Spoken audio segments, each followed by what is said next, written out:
Hey there, storytellers and story lovers. This is Dark Harry. Prepare yourselves for today's incredible narrative. What if Harry was raised by the Addams family and called Voldemort boring? Darkest Timeline. A quick reminder, your likes, comments, and subscriptions are the fuel that keeps this channel running. Thank you for being awesome. Let's begin this journey together. Chapter 1, The Boy Who Was Adopted. The full moon hung low over the cemetery, casting long shadows across weathered tombstones. Morticia Addams glided between the graves, her pale skin luminous in the moonlight, while her husband Gomez walked beside her, twirling his mustache thoughtfully. "What a perfect night for a stroll, cara mia," Gomez said, pressing a kiss to his wife's hand. "The air is thick with despair." "Yes, my dear," Morticia agreed. "Little Whinging has the most marvelously neglected cemetery. I'm so glad we decided to visit your third cousin's grave." A sudden cry pierced the night air, not the hoot of an owl or the howl of a wolf, but something distinctly human and young. Morticia paused, tilting her head. "Did you hear that, Gomez? It sounds like a child." Gomez nodded eagerly. "Indeed. Such magnificent wailing. Someone is raising their little one properly." They followed the sound, stepping carefully past a particularly ancient mausoleum, until they reached the cemetery's edge. There, nestled against the iron fence in a small bundle of blankets, lay a baby with a curious lightning-shaped scar on his forehead. "How strange," Morticia observed, kneeling down. "Someone has abandoned a perfectly good baby." Gomez crouched beside her. "Not just any baby, my dear. Look at that scar, there's dark magic there. Exquisite workmanship." The baby stopped crying when he saw them, green eyes wide with curiosity rather than fear. Morticia extended one long, pale finger, and the child grasped it immediately, gurgling with delight. "He has taste," Gomez remarked. "Clearly a child of quality." Morticia lifted the baby carefully, finding a letter tucked into the blankets. She read it aloud, her voice smooth as velvet. "This is Harry Potter. His parents were murdered by the Dark Lord. Please care for him." How delightfully morbid. "Potter," Gomez mused, stroking his mustache. "I believe I've heard of the family, wizards of some renown." "Orphaned by a Dark Lord," Morticia said, a rare smile crossing her lips. "How fortunate for him." The baby, Harry, reached up and tugged at a strand of Morticia's long black hair, completely unafraid. "He's perfect," she declared. "Gomez, I believe our family has just grown." "Capital idea," Gomez exclaimed, bouncing on his heels. "Wednesday has been asking for something to practice her torture techniques on. And Pugsley needs a companion for his explosives experiments," Morticia added. Harry giggled as if he understood, the moonlight catching the strange scar on his forehead. "Then it's settled," Gomez proclaimed. "Harry Potter shall become Harry Addams, and we shall raise him as our own." Without another word, Morticia swept away from the cemetery, cradling Harry in her arms, with Gomez skipping happily alongside them. None of them noticed the tabby cat watching from atop a gravestone, its spectacle-marked eyes widening in what could only be described as horror. "Higher, Uncle Fester, higher," 5-year-old Harry shouted with glee as electricity surged through his small body. Uncle Fester, grinning maniacally, cranked up the voltage on his homemade shock therapy machine. "That's it, my boy. Nothing builds character like 10,000 volts." Harry's wild black hair stood completely on end, his green eyes bright behind the small round glasses perched on his nose. The lightning-shaped scar on his forehead seemed to glow with the current. From the doorway of the dungeon playroom, Morticia observed with maternal pride. "His tolerance has improved wonderfully," she noted to Grandmama, who stirred a bubbling cauldron nearby. "Strong magical core, that one," Grandmama cackled. "I've been slipping him nightshade in his bat milk. Builds immunity." A small pale girl with long black braids and a perpetually solemn expression appeared at Morticia's side. "Mother, can I practice my new guillotine on Harry after Uncle Fester is done electrocuting him? Now Wednesday, dear, Morticia gently admonished her daughter. You know Harry needs to help Pugsley with his dynamite collection this afternoon. Perhaps tomorrow. Wednesday nodded, disappointed but understanding. When Fester finally powered down his machine, Harry jumped off the platform, his hair still smoking slightly. That was awesome, he exclaimed. Can we do it again tomorrow? Of course, my boy. Fester said, ruffling Harry's electrified hair affectionately. Maybe we'll try underwater next time. Harry ran over to Morticia, hugging her around the waist. Despite his adoptive mother's naturally cold skin, he'd never flinched from her touch. Mother, I made something move without touching it again today. A spider. I made it dance. Marvelous, darling, Morticia praised, stroking his cheek. Your magic is developing beautifully. Is it time for fencing practice, old sport? Gomez called from the grand staircase, already wielding 2 rapiers. Harry's eyes lit up. Yes, father. He dashed toward Gomez, who tossed him the smaller sword with practiced ease. The boy caught it perfectly, immediately dropping into a fighting stance. En garde! Gomez cried, and they began their daily duel, leaping from furniture and swinging from chandeliers throughout the mansion.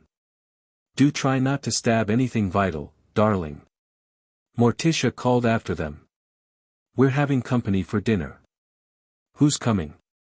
Harry asked mid-parry, deflecting Gomez's thrust with surprising skill for his age. The neighbors, Gomez replied, executing a perfect lunge that Harry narrowly dodged. They've been complaining about the screaming from the basement again. But that's just Lurch practicing his singing, Harry said, confused.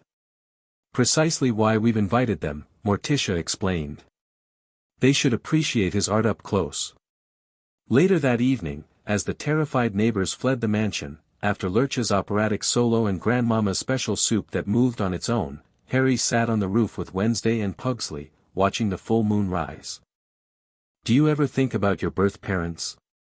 Wednesday asked suddenly, her voice as flat and emotionless as ever. Harry shrugged. Sometimes. Mother says they died fighting a Dark Lord. Lucky, Pugsley muttered enviously, setting fire to a paper airplane and watching it sail into the night. Mother says when I'm older, I might go to a magic school, Harry continued. Where other wizards go. Will they be like us? Wednesday asked. Harry thought about this. In his 5 years with the Addams family, he'd met very few people who weren't terrified of them. The family took pride in this, of course, but Harry sometimes wondered what it would be like to meet others who understood magic. I hope not, he finally decided. It would be boring if everyone was the same. Wednesday almost smiled, almost. You're strange, Harry. Even for an Addams.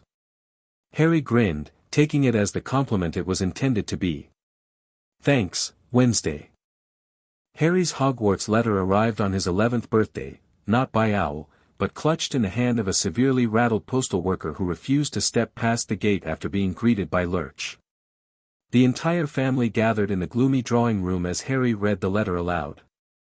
Hogwarts School of Witchcraft and Wizardry, he announced, his voice filling with excitement. Splendid! Gomez cried, doing a spontaneous handstand. Your mother and I have been waiting for this day. We're so proud, dear, Morticia added, her eyes gleaming. Though I do hope they teach proper curses. The modern magical education system can be so conventional. Uncle Fester peered over Harry's shoulder at the supply list. Wands, cauldrons, spell books, bah. Where are the shrunken heads? The sacrificial daggers? I'm sure Harry can add his own personal touch, Grandmama cackled, already packing various suspicious-looking vials into a small chest. Take these potions, boy. They're not on the list, but they'll come in handy. Thing, the disembodied hand that was as much a part of the family as anyone else, scuttled across the floor and patted Harry's shoe reassuringly. Thank you, thing," Harry said. "I'll miss you too." Wednesday, now 11 herself though not magical in the wizarding sense, looked as close to emotional as she ever did. "Will you write to us about all the dangerous creatures you encounter?"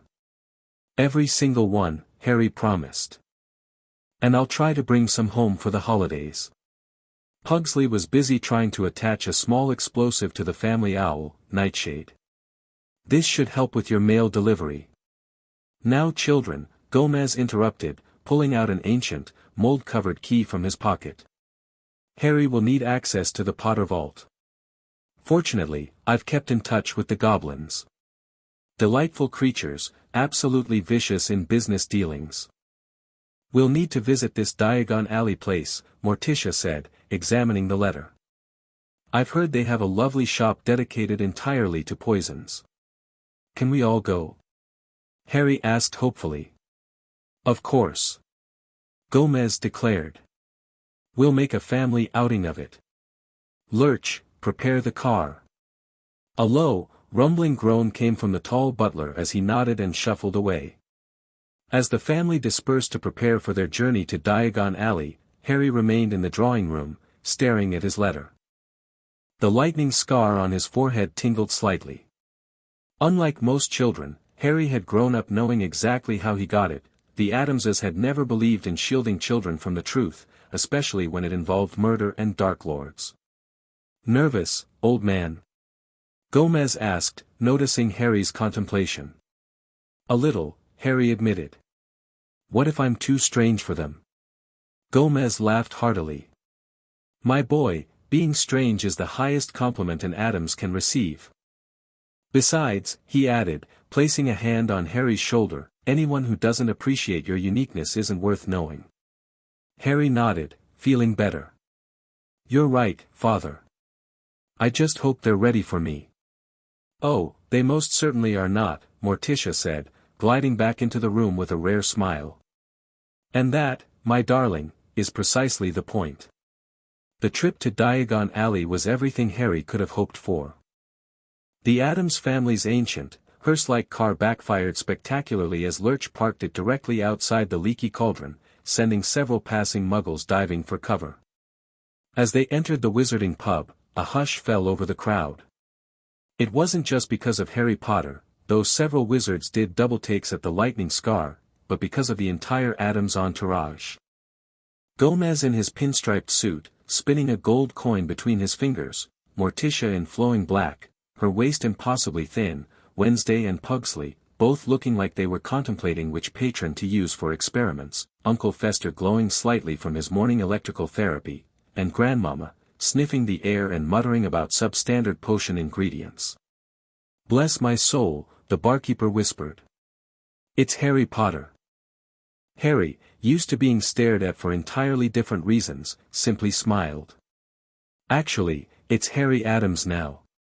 Tom the barkeeper looked from Harry to the family behind him, understanding dawning on his face with a mixture of awe and horror. "The Addamses? You were raised by the Addamses?" "Proudly so," Harry confirmed. Whispers erupted throughout the pub. Harry caught fragments, "The boy who lived, you know who, the Addams family, no wonder he survived." A tall wizard in purple robes approached, bowing slightly. "An honor, Mr. Potter, I mean, Mr. Addams." "Daedalus Diggle." "Diggle!" Gomez exclaimed, pumping the man's hand enthusiastically. "Any relation to dreadful Diggle, the plague spreader of Prague?" I don't believe so," the wizard stammered. "Pity," Gomez said, dropping his hand. "Fascinating fellow. Could kill a man with just a sneeze." A pale, nervous-looking young man with a turban made his way forward next. "P.P. Potter," he stuttered. "See, can't tell you how pleased I am to meet you." Harry felt a sudden, sharp pain in his scar. He'd experienced many types of pain living with the Addams, most of it recreational, but this was different, colder. "This is Professor Quirrell," Tom explained. "He'll be your defense against the dark arts teacher at Hogwarts." "Defense," Quirrell repeated. "And not that you need it, P. Potter." After all, you've survived the worst. Harry tilted his head curiously. Defense against dark arts. Why would anyone want to defend against them? Dark arts are the most interesting kind. Quirrell's eye twitched violently as several nearby witches gasped. Harry has quite the collection of dark artifacts, Morticia explained proudly. His favorite bedtime stories were Magic Most Evil and Secrets of the Darkest Art. The pub had gone deadly silent. Well. Gomez clapped his hands together. We should get on with our shopping. Harry needs his wand, books, robes, the whole magical kit and caboodle. I'll take you through to Diagon Alley, Tom offered quickly, seemingly eager to get the Addams family out of his establishment before they caused a mass exodus of his regular customers. As they stepped into the magical shopping district, even the Addamses looked impressed by the bustling, magical chaos of it all. Now this is more like it. Uncle Fester cried, eyeing Knockturn Alley with particular interest. Their first stop was Gringotts, where the goblins recognized Gomez immediately. Mr. Addams, the head goblin exclaimed with what appeared to be genuine pleasure. It's been too long. Your last investment in cursed Egyptian tombs has tripled in value. Marvelous. Gomez replied. I always say, put your gold where the curses are. After a wild cart ride that had Pugsley and Harry cheering for more, and left several other customers looking ill, they accessed both the Potter Vault and the significantly more ominous Addams Vault.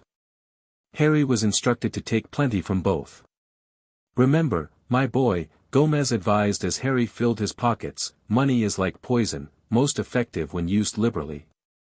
At Madame Malkin's Robes for All Occasions, Harry encountered his first fellow Hogwarts student, a pale, pointed-faced boy being fitted for robes. Hogwarts too, the boy drawled as Harry stood on the stool next to him. Yes, Harry replied, watching with interest as Wednesday examined the pins with unsettling focus. My father's next door buying books, and mother's up the street looking at wands, the boy continued in a bored voice.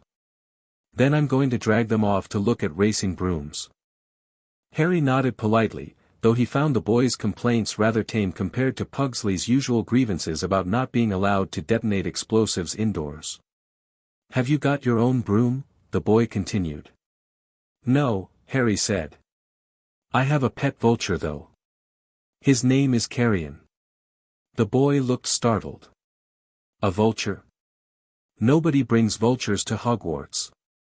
The letter mentioned an owl, a cat, or a toad. Harry shrugged. But father says rules are like limbs, meant to be flexible. Before the pale boy could respond, Pugsley had wandered over, holding what appeared to be a severed mannequin hand. Harry, look what I found. It's like Thing's cousin. The pale boy's eyes widened. What in Merlin's name? Oh, this is my brother, Pugsley, Harry introduced casually. And that's my sister, Wednesday, contemplating how many of those pins she could fit under someone's fingernails. The pale boy looked between the two other children with growing alarm. You're Harry Potter, aren't you? Harry Addams, he corrected automatically. But yes, I was born Harry Potter. The boy seemed to regain some composure. My name's Malfoy. Draco Malfoy. You know, you shouldn't be hanging around with, what kind of wizards are they anyway? Harry smiled, but it wasn't entirely friendly. They're my family. Something in Harry's tone made Draco Malfoy take a small step back. Well, you'll soon find that some wizarding families are better than others, Potter. You don't want to go making friends with the wrong sort. At that moment, Morticia glided into the shop, causing the seamstress to prick herself with a needle. Harry, darling, Morticia said, do ask the nice lady if these robes come in something darker than black. Draco Malfoy's mouth actually fell open. Mother, this is Draco Malfoy, Harry said. He was just telling me about making the right sort of friends. Morticia's red lips curved into a smile that made the temperature in the shop seem to drop several degrees. How delightful. I'm sure Harry will be an excellent judge of character. He was raised with vultures, after all. Later, As they left the shop with Harry's new robes, specially dyed to what Madame Malkin nervously called abyss black, after Morticia's insistence, Harry reflected on the encounter. I don't think he liked us much. Nonsense, Gomez said cheerfully. He was clearly terrified, which is the start of all good relationships. Their final stop was Ollivander's, where the wand-maker emerged from the shadows in a way that actually impressed Wednesday. I've been expecting you, Mr. Potter, the old man said softly, his pale eyes gleaming. Though I confess, I did not expect your entourage. Ollivander. Gomez greeted him like an old friend. Still making the best wands in the business, I see. Mr. Addams, Ollivander acknowledged with a slight bow. 13 inches, ebony with chimera scale core. Highly irregular and quite possibly illegal nowadays. Gomez twirled his mustache proudly. She still sparks beautifully. And Mrs. Addams. 14 inches, you with banshee hair. Temperamental but deadly. Morticia inclined her head. You flatter me. Ollivander turned his attention back to Harry. I remember every wand I've ever sold, Mr. Potter. Including the one that gave you that scar. His voice dropped to a whisper. 13.5 inches. You. Powerful wand, very powerful, and in the wrong hands. Harry leaned forward, intrigued rather than disturbed. You made Voldemort's wand. Several boxes fell from the shelves at the name, though Ollivander himself merely blinked. We do not speak the name, he murmured. Why not? Harry asked genuinely. Names are just words. Uncle Fester says fear of a name increases fear of the thing itself, and fear is only useful when it's entertaining. Ollivander stared at Harry for a long moment before breaking into a dry chuckle. Perhaps you're right, young man. Now, let's find your wand. The process took longer than expected. Wand after wand was tried and rejected, though the small explosions and shattered vases delighted Pugsley. Finally, Ollivander presented a holly and phoenix feather wand, 11 inches. The moment Harry touched it, red and gold sparks shot from the end, illuminating the shop. The Addams family applauded appreciatively, with Uncle Fester shouting, "Encore!" Curious, Ollivander said softly. Very curious. What's curious? Harry asked. I remember every wand I've ever sold, Mr. Potter. Every single wand. It so happens that the phoenix whose tail feather is in your wand, gave another feather, just one other. It is very curious indeed that you should be destined for this wand when its brother, why, its brother gave you that scar. So my wand is the brother of Voldemort's? Harry grinned, genuinely delighted by this news.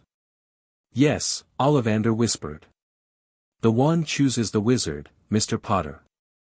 I think we must expect great things from you. After all, he who must not be named did great things, terrible, yes, but great. Isn't that marvelous, dear? Morticia said, placing a proud hand on Harry's shoulder. Your wand has a tragic connection to your past. How romantic. Can I use it now? Harry asked eagerly. Not outside of school, Ollivander cautioned. The decree for the reasonable restriction of underage sorcery, reasonable restrictions. Gomez scoffed. Addamses have never cared for those. Nevertheless, Ollivander insisted, the ministry traces underage magic. Harry nodded reluctantly, tucking his wand carefully into his new robes. As they left the shop, Morticia bent down to whisper in his ear. The Addams mansion has certain protections against magical detection, darling. You'll have plenty of time to practice before school begins. Harry's face lit up with a grin that would have unsettled most wizards. But he was an Addams now, and his family wouldn't have it any other way. Platform 9 3/4 buzzed with activity as families bid farewell to students boarding the Hogwarts Express. Among them, the Addams family stood out like vultures at a canary convention. Lurch had parked their ominous vehicle directly in front of King's Cross, ignoring multiple parking restrictions. Inside the station, Muggles gave the family a wide berth, particularly after Pugsley accidentally on purpose set off a small explosive device near the ticket counter. "Now remember, Harry," Morticia was saying, straightening his already immaculate black robes, "if anyone tries to kill you, make sure they do it properly or return the favor," Harry finished dutifully. "That's my boy," Gomez said proudly, slapping him on the back. Wednesday handed Harry a small box. "This contains 3 of my favorite spiders. They're highly venomous. Feed them weekly. And here's my contribution," Pugsley added, giving Harry what looked suspiciously like a stick of dynamite. Uncle Fester handed over a mysterious glowing vial. "If you ever need extra power, drink this. Side effects may include extra limbs, but they usually fall off within a week." Grandmama pressed an ancient-looking book into his hands. "My personal grimoire. The incantations on page 86 can turn your enemies inside out. Only use it for special occasions." Thing, who had been hiding in Harry's pocket, gave his finger a reassuring squeeze. "You're coming too?" Harry asked, delighted. "We thought you might want a piece of home with you," Morticia explained. Thing volunteered. Harry felt a lump in his throat, not from poison this time, but emotion. He looked at his strange, loving family and suddenly felt the weight of leaving them. "I'll miss you all," he said simply. "None of that now," Gomez declared, though his own eyes looked suspiciously bright. "And Addams faces new adventures with a grin and a dagger." Harry nodded, squaring his shoulders. He'd faced Grandmama's cooking and survived Uncle Fester's electrical experiments. Hogwarts couldn't possibly be more challenging than growing up in the Addams mansion. As he pushed his trolley toward the magical barrier between platforms 9 and 10, Harry heard gasps and whispers from other wizarding families. "Is that Harry Potter? With the Addams family? No wonder we haven't seen him all these years. Dumbledore allowed this?" Harry ignored them all, concentrating on the barrier as Morticia had instructed. With a final wave to his family, he pushed forward, feeling the momentary resistance before emerging onto platform 9 3/4, where the gleaming Hogwarts Express awaited. The platform was crowded with students and families, owls hooting, cats meowing, and the occasional toad making a break for freedom. Harry pushed his trolley toward the train, Thing occasionally poking out from his pocket to point the way. He found an empty compartment near the end of the train and settled in, placing his trunk, which Grandmama had specially enchanted to snap at unwanted intruders, on the rack above. Through the window, he could see the Addams family had made it through the barrier. Pugsley was attempting to climb onto the tracks to examine the train's undercarriage while Wednesday watched him passively. The compartment door slid open, and a tall, red-headed boy peered in. "Mind if I sit here? Everywhere else is full." "Not at all," Harry replied, gesturing to the seat opposite. The boy sat down, then did a double take at Thing, who was now perched on Harry's shoulder. "Blimey! What is that?" "This is Thing," Harry introduced. "He's family." The boy looked dubious but extended a hand anyway. "I'm Ron. Ron Weasley." Thing jumped from Harry's shoulder to shake Ron's hand, causing the redhead to yelp in surprise. "I'm Harry," he said, watching with amusement as Thing scurried back to his pocket. "Harry Addams." Ron's eyes widened. "Addams? Wait, are you Harry Potter?" "I was," Harry confirmed. "I've been adopted by the Addams family." "Bloody hell," Ron whispered. "I've heard of them. My dad works at the ministry and says they're the most unusual wizarding family in Britain. Is it true your uncle can generate electricity from his body?" Harry grinned. "Want to see what he taught me?" Before Ron could answer, Harry rubbed his hands together rapidly, generating small sparks between his fingers. "Wicked!" Ron exclaimed, fear giving way to fascination. "Can you light things on fire with that?" "Only small things so far," Harry admitted. "Uncle Fester can power the whole mansion." The compartment door slid open again, revealing a girl with bushy brown hair and rather large front teeth. Has anyone seen a toad? A boy named Neville's lost one. No toads, Harry replied. Though I could summon one if you'd like. Grandmama taught me a ritual that only requires a small blood sacrifice. The girl blinked rapidly. That won't be necessary, thank you. She noticed Harry's scar. Holy cricket. You're Harry Potter. Harry Addams, he corrected patiently. I know all about you, of course, the girl continued. I got a few extra books for background reading, and you're in modern magical history and the rise and fall of the dark arts and great wizarding events of the 20th century. Am I? Harry asked, intrigued. What do they say? That you're the only person to have survived the killing curse, and that you vanquished you-know-who. Harry shrugged. I was just a baby. I don't remember it. Nothing at all, the girl pressed. Just a flash of green light, Harry replied truthfully. Then, because he couldn't resist, and sometimes, on particularly dark nights when the moon is hidden, I can hear his laughter in my dreams. It's actually quite soothing. Ron looked horrified, but the girl seemed more skeptical than frightened. I'm Hermione Granger, by the way, she introduced herself. And you are? Ron Weasley, Ron mumbled through a mouthful of chocolate frog he'd unwrapped. Pleasure, Hermione said, sounding unconvinced. You should change into your robes. I expect we'll be arriving soon. As she turned to leave, she paused. Did something just move in your pocket? Thing waved at her from Harry's robe pocket. Hermione's eyes widened. Is that a hand? Thing, Harry clarified. He's been in the family for generations. No one knows what happened to the rest of him. Hermione opened her mouth, closed it, then opened it again. That's not on the approved pets list. He's not a pet, Harry said firmly. He's a friend. After Hermione left, looking thoroughly bewildered, Ron turned to Harry. You're a bit strange, you know that. Thank you, Harry replied sincerely. Ron grinned, seeming to relax. I think we're going to get along just fine. As the Hogwarts Express steamed northward, Harry felt a sense of excitement building. He was heading to a school of magic, where he would learn to channel the abilities that had always come naturally in the Addams household.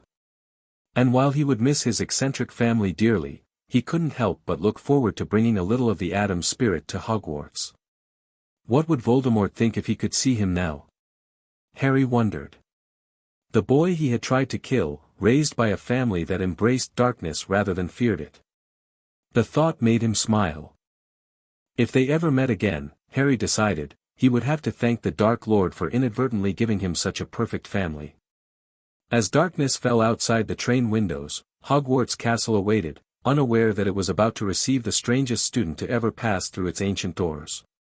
Chapter 2, The House That Couldn't Decide. The first years huddled together on the shore of the Black Lake, gazing up at Hogwarts Castle. Hundreds of windows sparkled in the starry night, the turrets and towers reaching toward the moon like skeletal fingers. Harry felt an immediate kinship with the ancient building, it reminded him of home. It's beautiful, Harry whispered. Ron glanced at him. Bit scary, isn't it? That's what makes it beautiful, Harry replied, making Ron look at him strangely. Hagrid, the enormous groundskeeper who'd led them from the train, directed them into small boats. Harry, Ron, Hermione, and a nervous boy named Neville piled into one together. As they glided across the black water, Harry trailed his fingers through the surface. I wonder what lives down there. The giant squid, Ron said knowledgeably. Fred and George told me it eats at least one student every year. Harry's eyes lit up. Really? How fascinating. He's joking, Hermione said sharply. Honestly, they wouldn't allow something dangerous. A long tentacle suddenly rose from the water beside their boat. While the other students screamed, Harry reached out and patted it gently. Hello there, he said politely. I'm Harry. It's lovely to meet you. The tentacle seemed to pause, as if confused, before giving Harry's hand a gentle squeeze and disappearing back into the depths. "Did you see that?" Ron gasped. It liked you." "Most creatures do," Harry said with a shrug. "Grandmama says it's because I smell faintly of death." The boats arrived at an underground harbor, and the first years clambered out onto rocks and pebbles. They followed Hagrid up a passageway in the cliff face, emerging onto smooth, damp grass right in the shadow of the castle. "Everyone here?" Hagrid asked, before raising a gigantic fist and knocking 3 times on the castle door. The door swung open immediately to reveal a tall, black-haired witch in emerald green robes. She had a very stern face that reminded Harry of Wednesday when she was particularly displeased. "The Fur's years, Professor McGonagall," said Hagrid. "Thank you, Hagrid. I will take them from here." She pulled the door wide, revealing an entrance hall so vast it could have fit the entire Addams mansion inside it. Stone walls were lit with flaming torches, the ceiling too high to make out, and a magnificent marble staircase led to the upper floors. "Welcome to Hogwarts," Professor McGonagall said.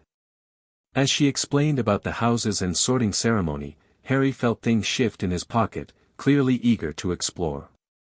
"The sorting ceremony will begin momentarily," Professor McGonagall finished. "I shall return when we are ready for you." As she left, nervous whispers broke out among the first years. "How exactly do they sort us?" Harry asked Ron. "Some sort of test, I think. Fred said it hurts a lot, but I think he was joking." Harry nodded thoughtfully. "Pain can be quite clarifying. Uncle Fester says the best decisions are made while being electrocuted." Before Ron could respond, several students behind them screamed. About 20 ghosts had just streamed through the back wall, pearly white and slightly transparent, deep in conversation. "New students," said a fat monk, smiling around at them. "About to be sorted, I suppose." A few people nodded mutely. "Hope to see you in Hufflepuff," the friar continued. "My old house, you know." "Excuse me," Harry called out, stepping forward while the other students shrank back. "But are you truly dead? My parents have a ghost named Aunt Lavinia, but she's much more solid than you." The ghosts paused, staring at Harry with surprise. "Well, yes, young man, we are indeed deceased," the fat friar replied. "Fascinating," Harry said. "At home, we can touch our ghost, though she's quite cold. May I?" He extended his hand toward the nearest ghost, a nobleman with an Elizabethan ruff. The ghost, looking somewhat flustered, extended his own hand. Harry's passed right through it, feeling like it had been plunged into a bucket of ice water. "Exquisite," Harry breathed. "Thank you for the experience." "Move along now," came Professor McGonagall's sharp voice. "The sorting ceremony is about to start." The ghosts floated away through the opposite wall, still glancing back at Harry with curious expressions. "Form a line and follow me," Professor McGonagall told the first years.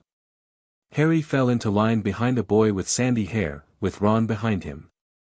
They walked through a pair of double doors into the great hall, a sight that even impressed Harry with its grandeur, thousands of candles floating in mid-air, for long tables where the rest of the students sat, and at the top of the hall, the teachers at their own table. "It's bewitched to look like the sky outside," Hermione whispered, pointing to the ceiling. "I read about it in Hogwarts, a history." "Mother would love this," Harry murmured. "She's always wanted a ceiling that shows perpetual storms." Professor McGonagall silently placed a four-legged stool in front of the first years. On top of it, she put a pointed wizard's hat, patched, frayed, and extremely dirty. "Looks like something Grandmama would wear to bed," Harry commented. For a few seconds, there was complete silence. Then the hat twitched, a rip near the brim opened wide like a mouth, and it began to sing, "Oh, you may not think I'm pretty, but don't judge on what you see." Harry listened with fascination as the hat described the 4 houses. Bravery for Gryffindor, hard work for Hufflepuff, wisdom for Ravenclaw, and cunning for Slytherin. He wondered which would claim him, the Addamses certainly embodied qualities from all four. When the hat finished, the hall burst into applause. Professor McGonagall stepped forward holding a long roll of parchment. "When I call your name, you will put on the hat and sit on the stool to be sorted," she said. "Abbott, Hannah." A pink-faced girl with blonde pigtails stumbled out of line, put on the hat, and sat down. After a moment's pause, "Hufflepuff," shouted the hat. The table on the right cheered as Hannah went to sit down. Harry watched with growing interest as student after student was sorted. Hermione Granger became a Gryffindor, Ron groaned beside him, as did Neville Longbottom. Draco Malfoy, the pale boy from the robe shop, was immediately sorted into Slytherin. Finally, McGonagall called, "Potter, Harry." Whispers suddenly broke out across the hall. "Potter, did she say? The Harry Potter?" As Harry stepped forward, Thing gave his leg a reassuring pat from inside his pocket. He sat on the stool and placed the hat on his head, which fell right down over his eyes. He waited. Said a small voice in his ear. "Difficult. Very difficult. Plenty of courage, I see. Not a bad mind either. There's talent, oh my goodness, yes, and a thirst to prove yourself, but what's this? Raised by the Addams family? Oh my, oh my." The hat seemed to chuckle in Harry's mind. "You're quite the conundrum, Mr. Potter, or should I say, Mr. Addams. Where to put you? You have the cunning and ambition of Slytherin, the bravery of Gryffindor, the intellect of Ravenclaw, and the loyalty of Hufflepuff, though I must say, your definition of fair play is rather unique. I'd like to be where I can learn the most interesting magic," Harry thought to the hat. "Interesting magic, eh? Well, each house has its specialties. I've never encountered a mind quite like yours before. Raised in darkness but without malice, fearless but not reckless, brilliant but in rather unconventional ways." The hat went silent for so long that students began to whisper again. Professor McGonagall stepped forward, about to intervene, when the hat finally spoke, but not to announce a house. "Headmaster," the hat called out to the entire hall, causing gasps of surprise. "I request a consultation." Dumbledore, a tall wizard with a long silver beard, rose from his seat and approached the stool. "In all my years, I've never heard the hat request such a thing," he murmured, stroking his beard thoughtfully. "Nor have I made such a request in over 7 centuries, the hat replied. "But Mr. Potter, or rather, Mr. Addams, presents a unique case." Dumbledore bent down to whisper to the hat, while Harry sat patiently, finding the situation rather amusing. Finally, Dumbledore straightened up, his blue eyes twinkling behind his half-moon spectacles. "It seems we have an unprecedented situation," he announced to the hall. "The Sorting Hat has made a most unusual decision." He nodded to the hat, which announced in a loud voice, "Rotation." Confused murmurs filled the great hall. "Silence, please," Dumbledore called. "The Sorting Hat has decided that Mr. Potter will benefit from experiencing all 4 houses. He will spend each quarter of the school year in a different house, beginning with Gryffindor, then proceeding to Hufflepuff, Ravenclaw, and finally Slytherin." The great hall erupted in chaos. Nothing like this had ever happened before. Harry simply smiled, quite pleased with the arrangement. Furthermore, Dumbledore continued once the noise had somewhat abated, "Mr. Potter will be awarded points for whichever house he is currently a member of, but will not participate in Quidditch to maintain fairness." Harry removed the hat and headed toward the Gryffindor table, where the students were looking at him with expressions ranging from awe to suspicion. "Well, that's one way to make an entrance," commented one of the Weasley twins as Harry sat down. "I didn't do it on purpose," Harry replied honestly. "Even better," said the other twin with a grin. "I'm Fred, by the way, and this is George. Ron's our brother." "Pleasure," Harry said, then turned to watch the rest of the sorting. Ron joined him at the Gryffindor table moments later, looking relieved. "Brilliant!" Ron exclaimed. "We'll be in the same house," at least for now. When all the students had been sorted, Albus Dumbledore got to his feet. He beamed at the students, his arms opened wide, as if nothing could have pleased him more than to see them all there.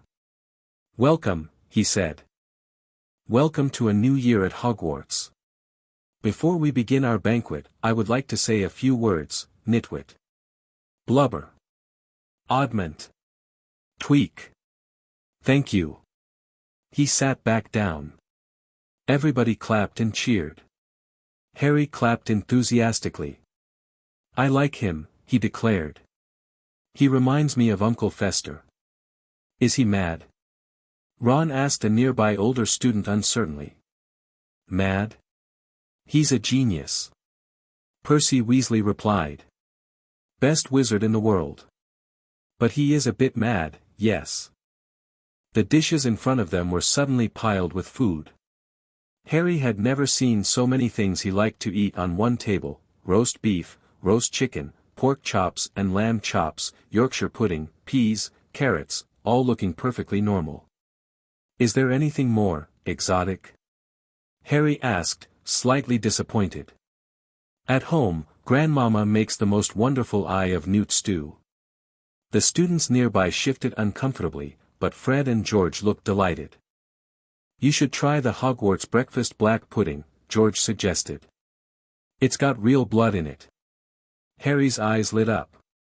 "Excellent. I do miss a proper bloody meal." As they ate, conversation turned to families. "I'm half and half," said Seamus Finnegan. "Me dad's a muggle. Mam didn't tell him she was a witch till after they were married. Bit of a nasty shock for him." Everyone laughed, but Harry looked thoughtful. "Mother says the best marriages begin with a shock. Father proposed to her in a guillotine." Silence fell around him as several students stared. "That's, unique," Neville Longbottom managed. "Oh yes," Harry agreed. "They're very much in love. Father still duels for her honor at least once a week. The bloodstains on the carpet are shaped like a heart." Percy Weasley cleared his throat. "Perhaps we should discuss something else. Like classes, which begin tomorrow." The feast continued, and Harry found himself enjoying the company of his new housemates, even if they did seem rather jumpy whenever he mentioned something from his home life. Even the appearance of the Gryffindor ghost, nearly headless Nick, and his gruesome demonstration of his partial beheading didn't faze Harry, though it did cause Neville to faint. "Weak stomach," Harry commented, helping revive the boy. Wednesday would have asked him to do it again in slow motion. After dessert, Dumbledore got to his feet again and the hall fell silent. "Just a few more words now that we are all fed and watered. I have a few start-of-term notices to give you. First years should note that the forest on the grounds is forbidden to all pupils. And a few of our older students would do well to remember that as well." Dumbledore's twinkling eyes flashed in the direction of the Weasley twins. "I have also been asked by Mr. Filch, the caretaker, to remind you all that no magic should be used between classes in the corridors. Quidditch trials will be held in the second week of the term. Anyone interested in playing for their house teams should contact Madam Hooch. And finally, I must tell you that this year, the third-floor corridor on the right-hand side is out of bounds to everyone who does not wish to die a very painful death." Harry laughed, but he was one of the few who did. "He's not serious?" he asked Percy. "Must be," said Percy, frowning at Dumbledore. "It's odd, because he usually gives us a reason why we're not allowed to go somewhere." "A painful death?" Harry repeated, his eyes gleaming with interest. "How specific. I wonder what could cause it." "Don't even think about it," Percy warned. "Of course not," Harry agreed, though Thing was already making excited gestures from his pocket. After singing the school song, which Harry thought lacked sufficient mentions of death to be truly inspiring, the Gryffindors followed Percy through the crowds, out of the Great Hall, and up the marble staircase. As they climbed, Harry noticed the people in the portraits along the corridors whispered and pointed as they passed.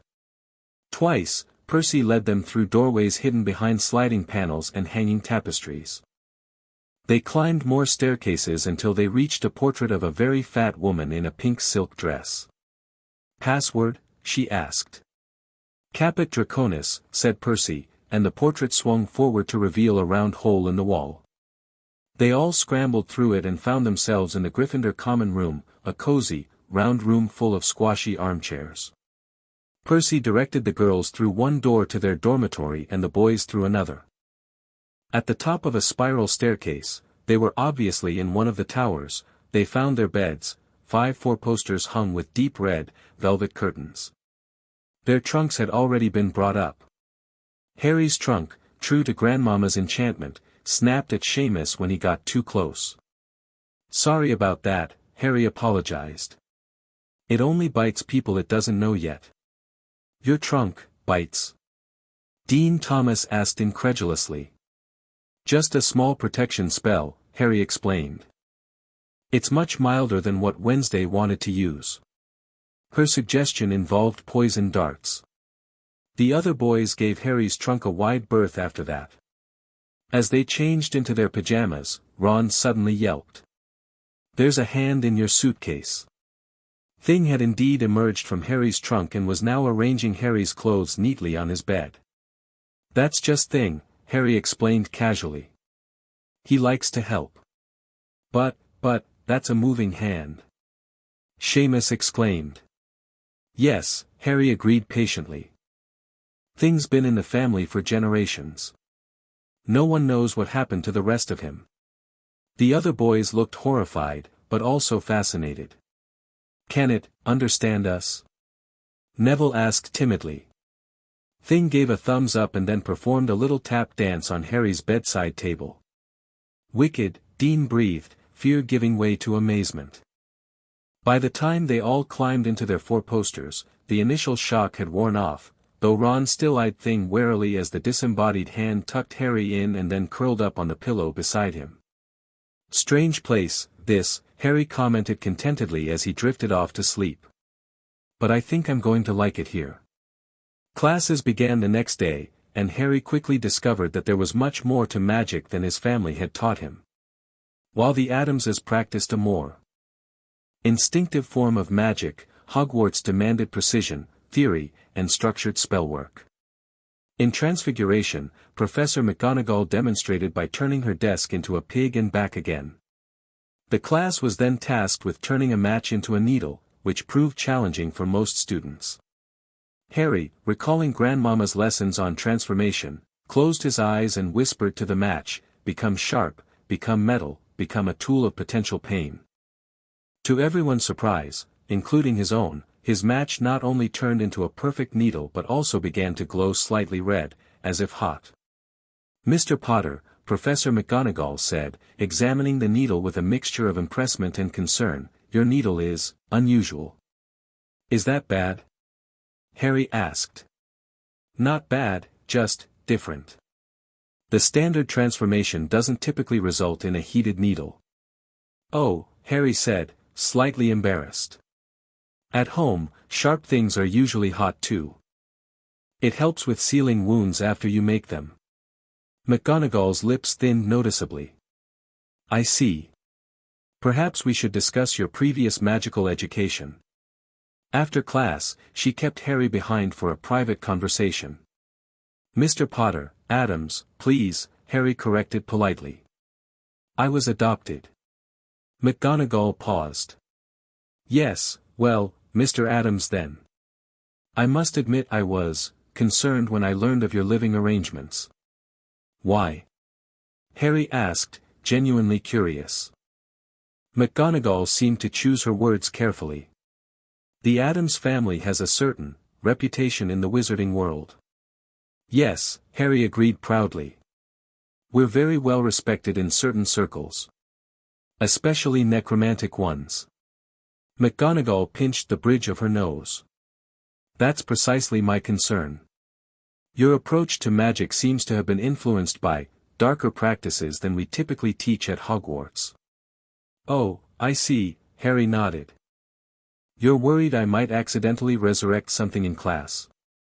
"That would be one concern, yes," McGonagall said faintly. Harry smiled reassuringly. Don't worry, Professor.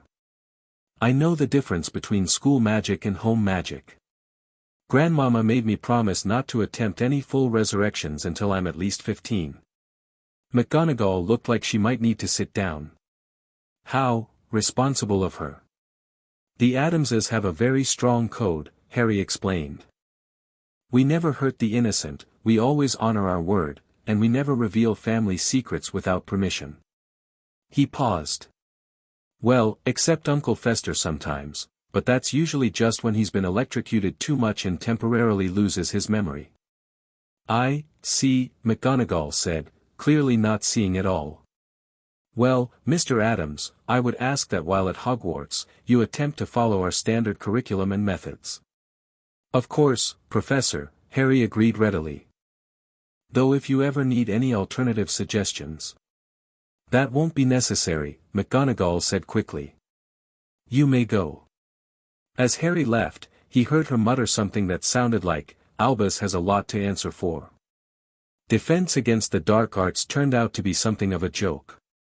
Professor Quirrell's classroom smelled strongly of garlic, which rumor said was to ward off a vampire he'd met in Romania. His turban, he told them, had been given to him by an African prince as a thank you for getting rid of a troublesome zombie, but when Seamus eagerly asked for details, Quirrell turned pink and started talking about the weather. Excuse me, Professor, Harry raised his hand during their first lesson, but why would anyone want to get rid of a zombie? They make excellent servants if you treat them well. Uncle Fester has 3 that help with the gardening. The class went dead silent. Quirrell stared at Harry, his eye twitching slightly. And Mr. Potter, he stammered, zombies are dangerous dark sea creatures. Only if you don't feed them regularly, Harry replied matter-of-factly. And they prefer to be called reanimated Americans now, according to Father. Quirrell looked like he might faint. That's quite enough, Mr. Potter. 5 points from G. Gryffindor for inappropriate discussion. Harry subsided, confused by the reaction but making a mental note to write to his parents about the apparent prejudice against zombies in the wizarding world. Strangely, throughout the lesson, Harry noticed his scar would occasionally prickle, especially when Quirrell's back was turned to the class. It was an odd, cold sensation, different from the usual aches he sometimes got after Wednesday practiced her torture techniques on him. After class, Harry lingered, watching Quirrell curiously. There was something strange about the professor, something that reminded Harry of the feeling he got when exploring the most ancient parts of the Addams mansion, a sense of hidden age and secrets. Do you need something, Mr. Potter? Quirrell asked nervously. I was just wondering about your turban, Professor, Harry said. There's something interesting about it. For a brief moment, Quirrell's expression changed, his eyes sharpening with what looked almost like anger. But it passed so quickly Harry might have imagined it. Merely an ordinary tea turban, Quirrell insisted. And now run along tea to your next C class. Harry left, but his curiosity remained. There was definitely something unusual about Professor Quirrell, and if there was one thing Harry had learned growing up with the Addamses, it was that the unusual was always worth investigating. Potions was held in the dungeons, which immediately made Harry feel at home. The cold, damp air and the shelves lined with glass jars containing various preserved specimens reminded him of Grandmama's workshop. Professor Snape started the class with roll call, pausing at Harry's name. Ah, yes, he said softly, Harry Potter. Our new celebrity. It's Addams now, sir, Harry corrected. I was adopted. Snape's black eyes narrowed. Addams? As in the Addams family? Yes, sir, Harry confirmed proudly. A strange expression crossed Snape's face, something between disbelief and unease. I know your family by reputation, Snape said slowly. Your grandmother has published some rather controversial work on potion ingredients. Harry beamed. Yes, Grandmama's book on human-derived potions components and their superior efficacy is quite famous in certain circles. She'll be thrilled you've heard of it. The class had gone very quiet. Hermione looked horrified, while Ron seemed torn between amusement and alarm. "Indeed," Snape said, his voice even softer now. "Tell me, Potter. Addams, what would I get if I added powdered root of asphodel to an infusion of wormwood?" "The draught of living death, sir," Harry answered immediately. "Grandmama makes it for Cousin Itt when he has insomnia. Though she adds a pinch of grave dirt for extra potency." Snape's eyebrows rose marginally. "Where would you look if I told you to find me a bezoar?" "In the stomach of a goat, sir," Harry replied. "Though the most effective ones come from goats that have died of fright. Uncle Fester has a collection." Snape's expression was unreadable. "What is the difference between monkshood and wolfsbane?" "They're the same plant, sir. Also called aconite," Harry answered. "Mother grows it in our garden. She says the screams it makes when harvested at midnight are quite musical." A long silence followed. Snape stared at Harry, seeming to reassess him entirely. "It appears," he finally said, "that your unconventional upbringing has at least provided you with a thorough grounding in potions knowledge. 5 points to Gryffindor." The Gryffindors looked shocked. Rumor had it that Snape never awarded points to their house. However, Snape continued, addressing the class, "Why aren't you all copying this down?" There was a sudden rummaging for quills and parchment. Over the noise, Snape added, "And a point from Gryffindor for your unsolicited commentary on ingredient sourcing, Addams." Harry wasn't bothered. In the Addams family, casual cruelty was practically a form of affection. He decided he quite liked Professor Snape. When they were set to work mixing a simple potion to cure boils, Harry worked with practiced precision, chopping ingredients with the skill of someone who had been helping prepare unusual concoctions since he could hold a knife. "You're doing it wrong," he whispered to Ron, who was about to add porcupine quills before taking his cauldron off the fire. "That would cause an explosion." "How do you know?" Ron whispered back. "Pugsley and I used to make it explode on purpose," Harry explained. "The smoke turns your skin purple for days." By the end of the class, Harry's potion was perfect, though Snape merely gave it a curt nod rather than praise. Still, Harry noticed the professor watching him with a calculating expression as they filed out of the dungeon. "I think he likes you," Ron said incredulously as they climbed the steps out of the dungeon. "In his own twisted way." Harry smiled. "He reminds me a bit of Wednesday. She never smiles either, but you can tell when she's pleased because she tries to stab you less forcefully." Ron gave Harry a sideways look. "Your family is really strange, you know that." "Thank you," Harry said sincerely. "That's the nicest thing anyone said to me today." Harry's first flying lesson was something he'd been looking forward to with mixed emotions. The Addamses weren't big on broomstick flying, they preferred more unconventional methods of transportation, like Cousin Itt's specially modified coffin car or Uncle Fester's cannonball technique. Still, when the Gryffindors lined up opposite the Slytherins on the training grounds, Harry felt a thrill of excitement. Madam Hooch, the flying instructor with hawk-like yellow eyes, had them stand beside broomsticks and command them to rise. "Up!" Harry called confidently, and his broom jumped into his hand immediately. Madam Hooch showed them how to mount their brooms properly, walking up and down the rows correcting their grips. Harry was delighted when she told Malfoy he'd been doing it wrong for years. "Now, when I blow my whistle, you kick off from the ground, hard," Madam Hooch instructed. "Keep your broom steady, rise a few feet, and then come straight back down by leaning forward slightly." Before she could blow her whistle, however, Neville, nervous and jumpy, pushed off too early.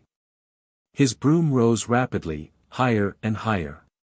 "Come back, boy!" Madam Hooch shouted, but Neville was rising straight up like a cork shot out of a bottle.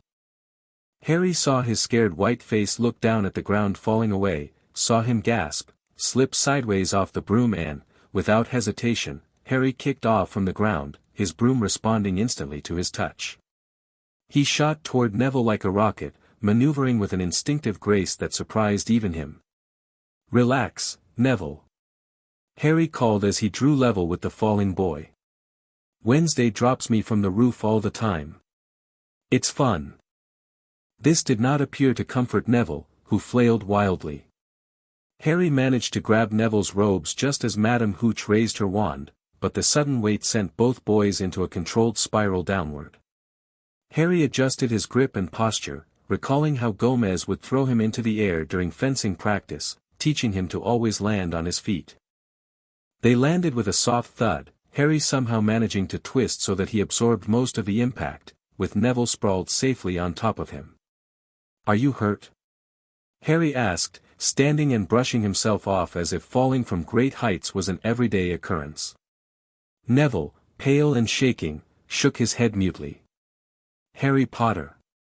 Madame Hooch rushed over, her face a mixture of anger and amazement. "What did you think you were doing?"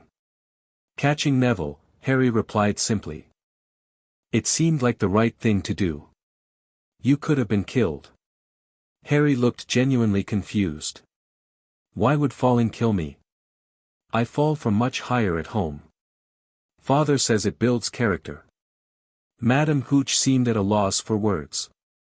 Finally, she managed, 20 points to Gryffindor for bravery, and 10 points from Gryffindor for disobeying instructions. "Now, let's continue the lesson."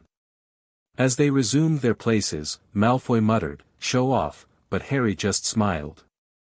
He hadn't been showing off. In the Addams family, risking your life to save someone else was simply good manners. The rest of the flying lesson passed without incident, though Harry discovered he had a natural talent for broomstick flying. By the end of the class, Madame Hooch was watching him with a speculative look. "You fly very well for a beginner, Potter," she commented as they landed for the final time.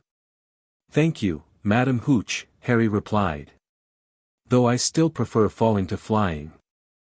The sensation is more immediate." Madame Hooch blinked slowly. "Yes, well, you might consider trying out for the Gryffindor Quidditch team next year." Harry brightened. "Is that the game with the balls that try to knock you off your broom? It sounds wonderful." As they walked back to the castle, Ron clapped Harry on the shoulder. "That was amazing. The way you caught Neville, I've never seen flying like that from a first year." Harry shrugged modestly. "When you grow up with siblings who regularly try to drop you from heights, you develop certain survival skills." Ron looked disturbed but impressed. "Your family really prepared you for everything, didn't they?" "Almost everything," Harry agreed. "Though I'm still not sure why everyone here seems so afraid of death. At home, it's practically a career goal." Halloween arrived, bringing with it the delicious smell of baking pumpkin wafting through the corridors.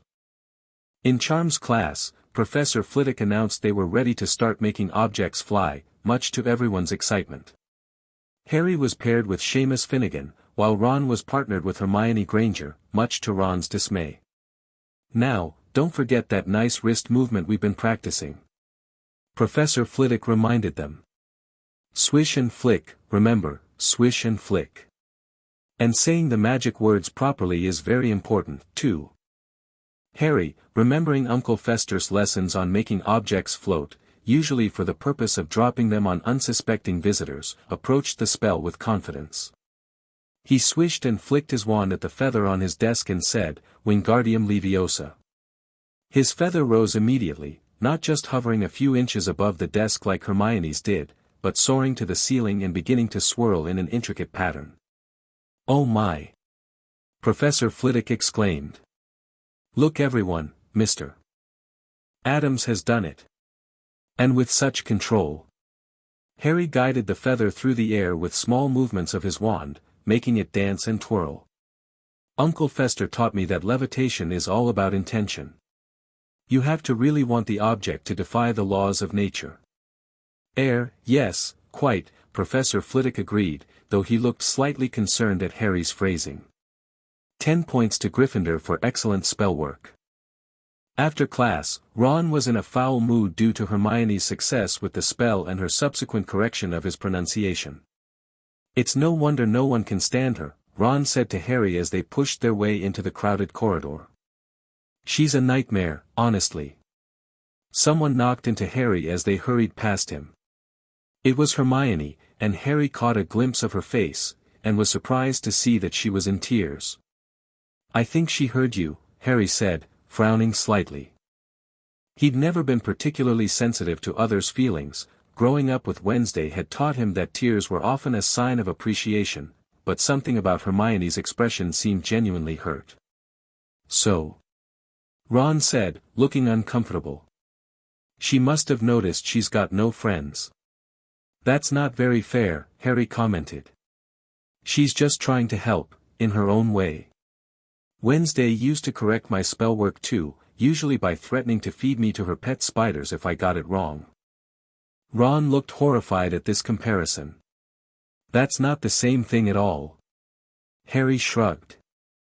"I'm just saying, everyone shows concern differently. I think I'll go find Hermione."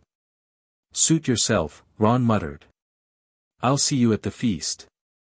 Harry spent the next hour searching for Hermione, finally learning from Parvati Patil that she was crying in the girls' bathroom.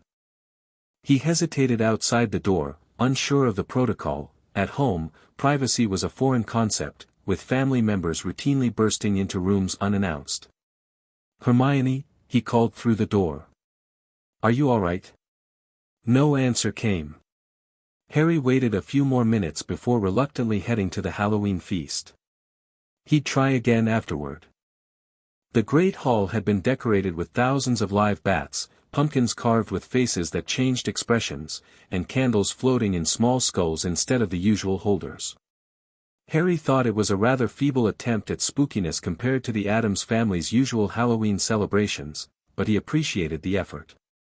He had just sat down next to Ron when Professor Quirrell came sprinting into the hall, his turban askew and terror on his face.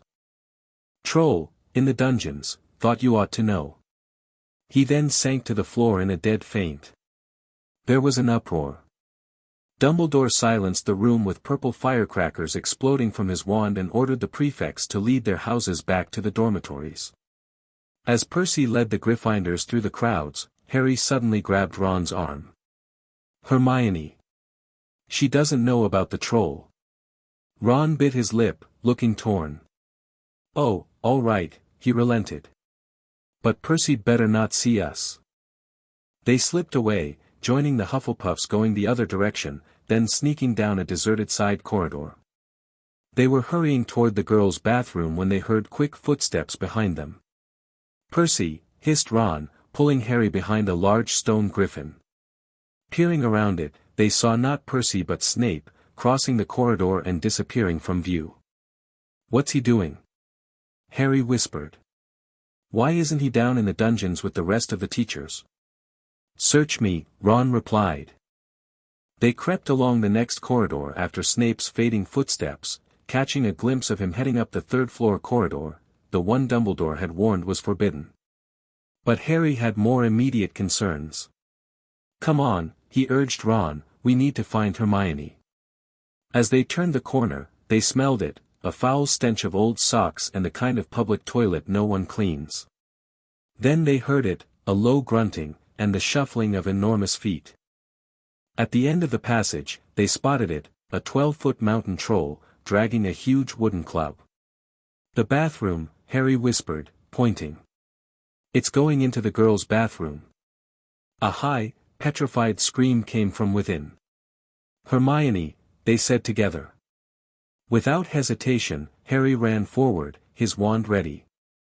Growing up with the Addamses had taught him one crucial lesson: facing monsters head-on was always better than running away. "Hey, troll!" Harry called as he entered the bathroom.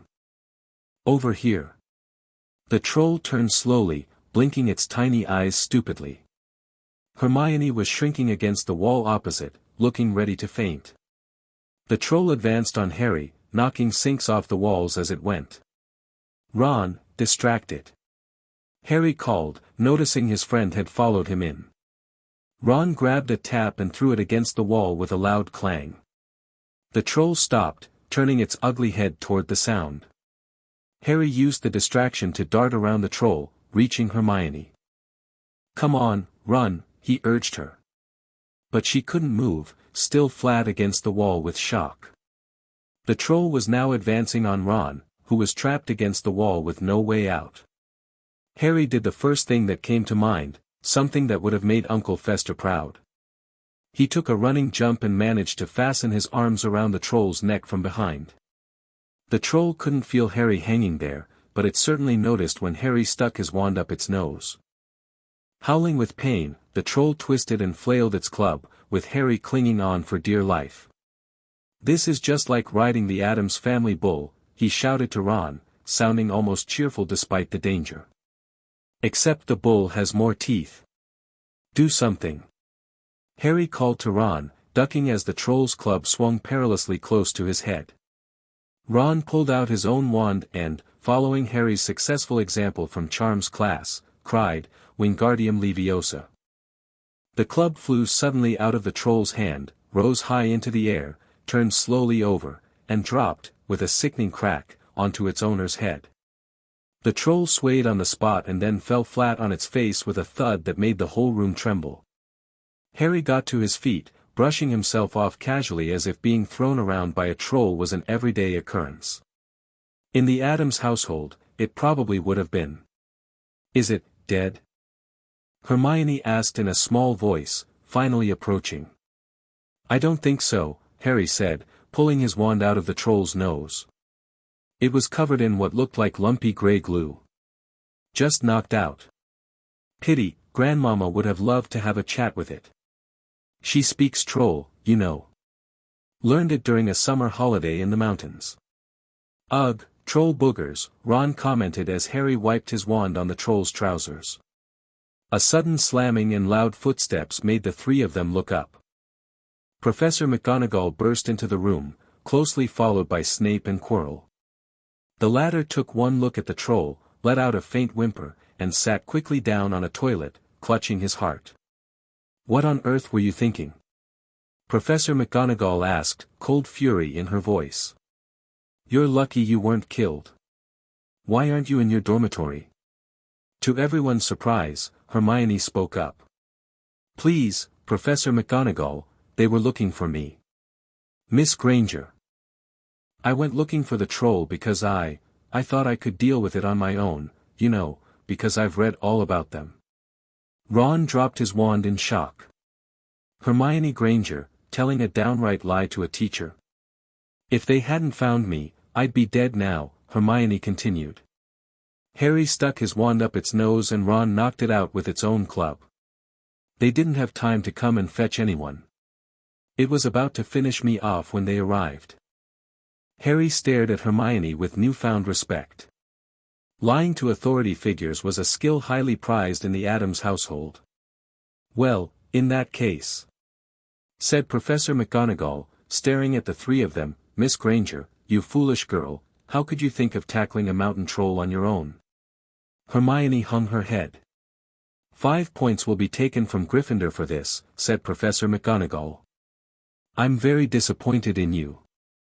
As for you two gentlemen," she turned to Harry and Ron, "I still say you were lucky, but not many first years could have taken on a full-grown mountain troll.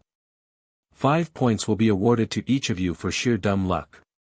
As they left the bathroom, Harry turned back for one last look at the troll. "You know," he commented thoughtfully, "it would make an excellent garden ornament. I wonder if Hogwarts would notice if I shipped it home." "Harry!" Hermione and Ron exclaimed simultaneously. "I'm kidding," Harry assured them, though he made a mental note to ask his parents if they'd be interested. From that moment on, Hermione Granger became their friend. There are some things you can't share without ending up liking each other, and knocking out a 12-foot mountain troll is one of them. The fact that Harry had subsequently suggested they keep it as a pet only made their friendship that much more interesting. As November arrived, the weather turned very cold.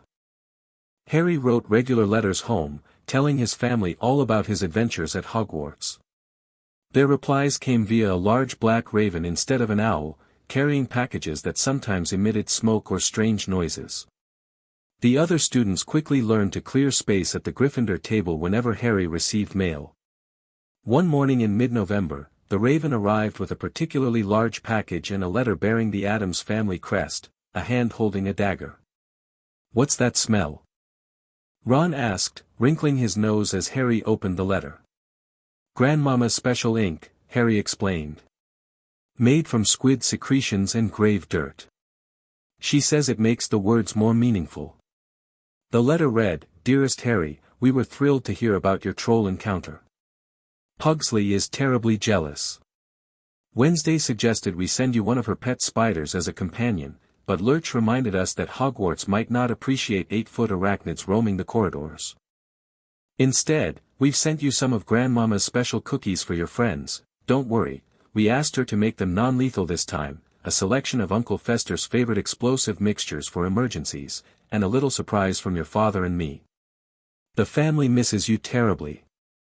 The house isn't the same without your screams of delight echoing through the dungeon. With the darkest of affections, Mother, Father, and the rest of the family. P.S. Thing sends his regards. He's been practicing writing with his pinky finger while you've been away. Harry opened the package to find, among other things, a small ornate box. Inside was what appeared to be a severed finger, though upon closer inspection, it was revealed to be a remarkably realistic replica made of some unknown material.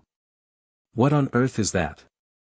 Hermione asked, looking both fascinated and repulsed.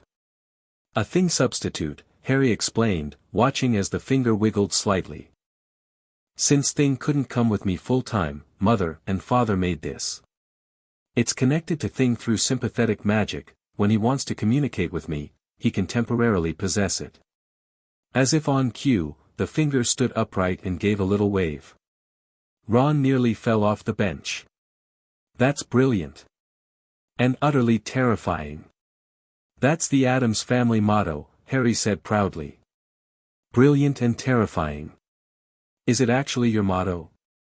Hermione asked. No, it's really, we gladly feast on those who would subdue us, Harry admitted. But close enough. The finger tapped impatiently on the table, then began to spell out a message by pointing letter by letter. CHRSTMAS, Harry read aloud. Oh. Thing is reminding me about the Christmas holidays. Are you going home? Ron asked. Harry nodded enthusiastically. The Addams family Yuletide celebration is not to be missed.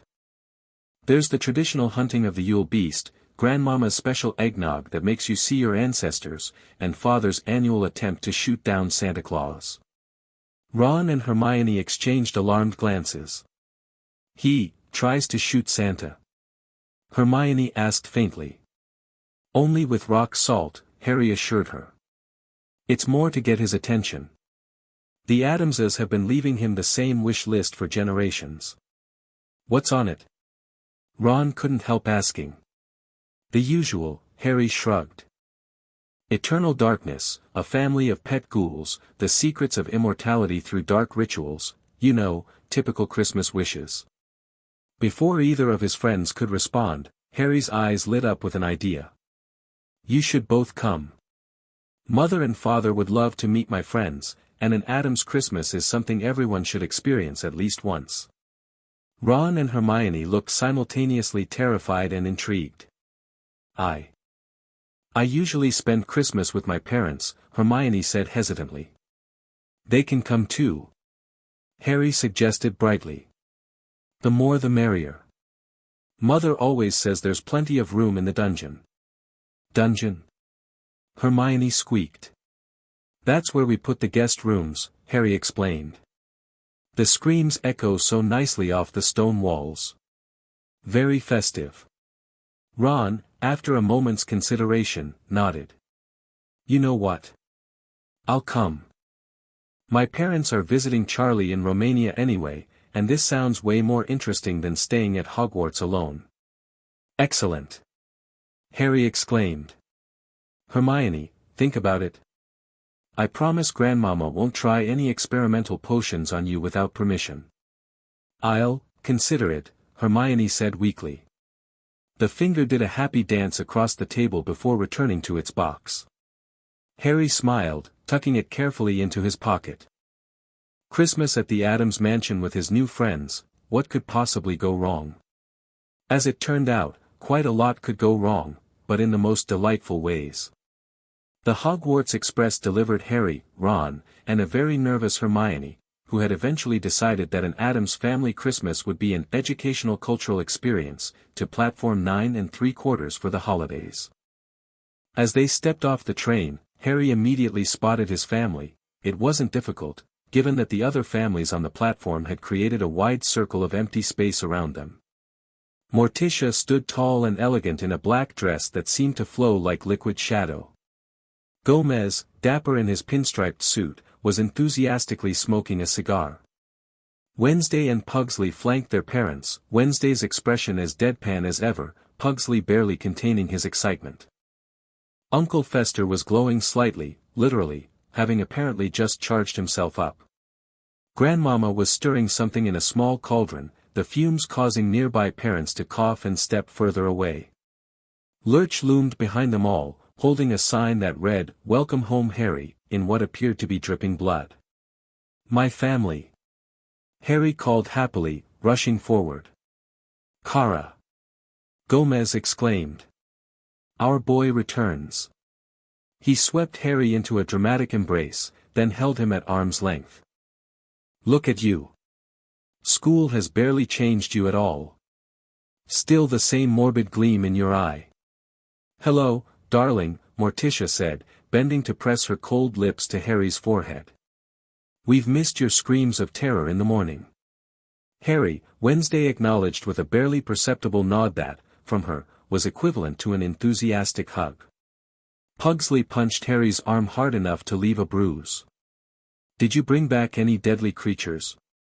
"Not this time," Harry apologized. "But I did bring friends." He turned to gesture Ron and Hermione forward. They were hanging back, looking uncertain. "Ah! Fresh blood!" Gomez boomed cheerfully, striding forward to pump Ron's hand vigorously. "Welcome, welcome. Any friend of Harry's is a friend of the Addamses." Thank you, sir," Ron stammered, wincing slightly at Gomez's grip. Morticia glided toward Hermione, who seemed frozen in place. "And you must be Hermione. Harry's letters spoke very highly of your intelligence. I'm sure Grandmama will be thrilled to have someone new to test her experimental potions on." "Mother," Harry interjected quickly, seeing Hermione's face pale dramatically, "I promised Hermione that Grandmama wouldn't experiment on her without permission." "Of course, darling," Morticia agreed smoothly. "We always ask first in this family. It's only polite." "Is that real blood?" Hermione finally managed to ask, pointing at Lurch's sign. "Naturally," Gomez confirmed proudly. "Only the best for our Harry." Lurch insisted on donating it himself. Lurch groaned in agreement, causing several nearby first-years to squeal in terror. "Now, let's get you all home," Morticia said. "Lurch has the car waiting." The car turned out to be an enormous, ancient hearse, modified with additional seating and what appeared to be skull-shaped headlights. Ron looked simultaneously horrified and impressed, while Hermione seemed to be reconsidering all her life choices. "Is it safe?" she ventured as they approached the vehicle. "Safe?" Gomez repeated, looking confused. "What would be the fun in that?" "Don't worry," Harry assured her. "It's only crashed twice, and both times everyone survived. Mostly." This did not appear to reassure Hermione, but she climbed in anyway, clutching her small beaded bag like a lifeline.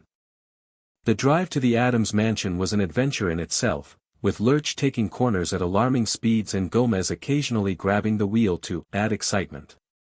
By the time they arrived at the imposing iron gates of the Addams estate, Hermione was clinging to her seat with white knuckles, while Ron had developed a sort of manic grin that suggested he had moved beyond fear into some new emotional territory. The mansion itself stood like a Gothic nightmare against the evening sky, a sprawling Victorian monstrosity with towers and turrets silhouetted against the full moon. Bats circled the highest tower, and what appeared to be a hand-shaped weather vane creaked eerily in the wind. "Home sweet home," Harry said happily as they crunched up the gravel driveway. The front door, massive and studded with iron, swung open of its own accord as they approached. Inside, The entryway was dimly lit with candelabras held by what looked suspiciously like real human arms extending from the walls. "Those aren't real, are they?" Hermione whispered to Harry. "Of course they are," Harry replied, patting one of the arms as they passed. It patted him back. "Father got them from the medical school's discard pile. Waste not, want not." Hermione looked faint, but Ron was now gazing around with undisguised fascination. "Bloody hell, Harry. Your house makes the Shrieking Shack look like a cozy cottage." "Thank you." Gomez beamed, clearly taking it as a compliment. "Now, let's show you to your rooms. We've prepared the Iron Maiden suite for you, Ron. And Hermione, you'll be in the Dungeon Deluxe." "The Iron Maiden suite?" Ron repeated weakly. "Don't worry," Harry assured him. "The spikes are decorative. Mostly." Hermione looked like she might bolt, so Harry quickly added, "Or you could both stay in the East Wing. It's a bit more conventional." "Yes, please," Hermione said immediately. "If you insist," Morticia said, looking slightly disappointed. "Though the dungeon has such wonderful acoustics for midnight screaming." As they moved through the house, the full glorious strangeness of the Addams mansion revealed itself. Exotic plants that snapped at passers-by filled the conservatory. Bizarre taxidermy lined the hallways. Suits of armor stood at attention, occasionally shifting position when no one was looking directly at them. Portraits of ancestors watched with moving eyes from heavily gilded frames. "This is Thing's cousin, Harry explained as a disembodied hand scuttled across their path, waving cheerfully. "There are more of them?"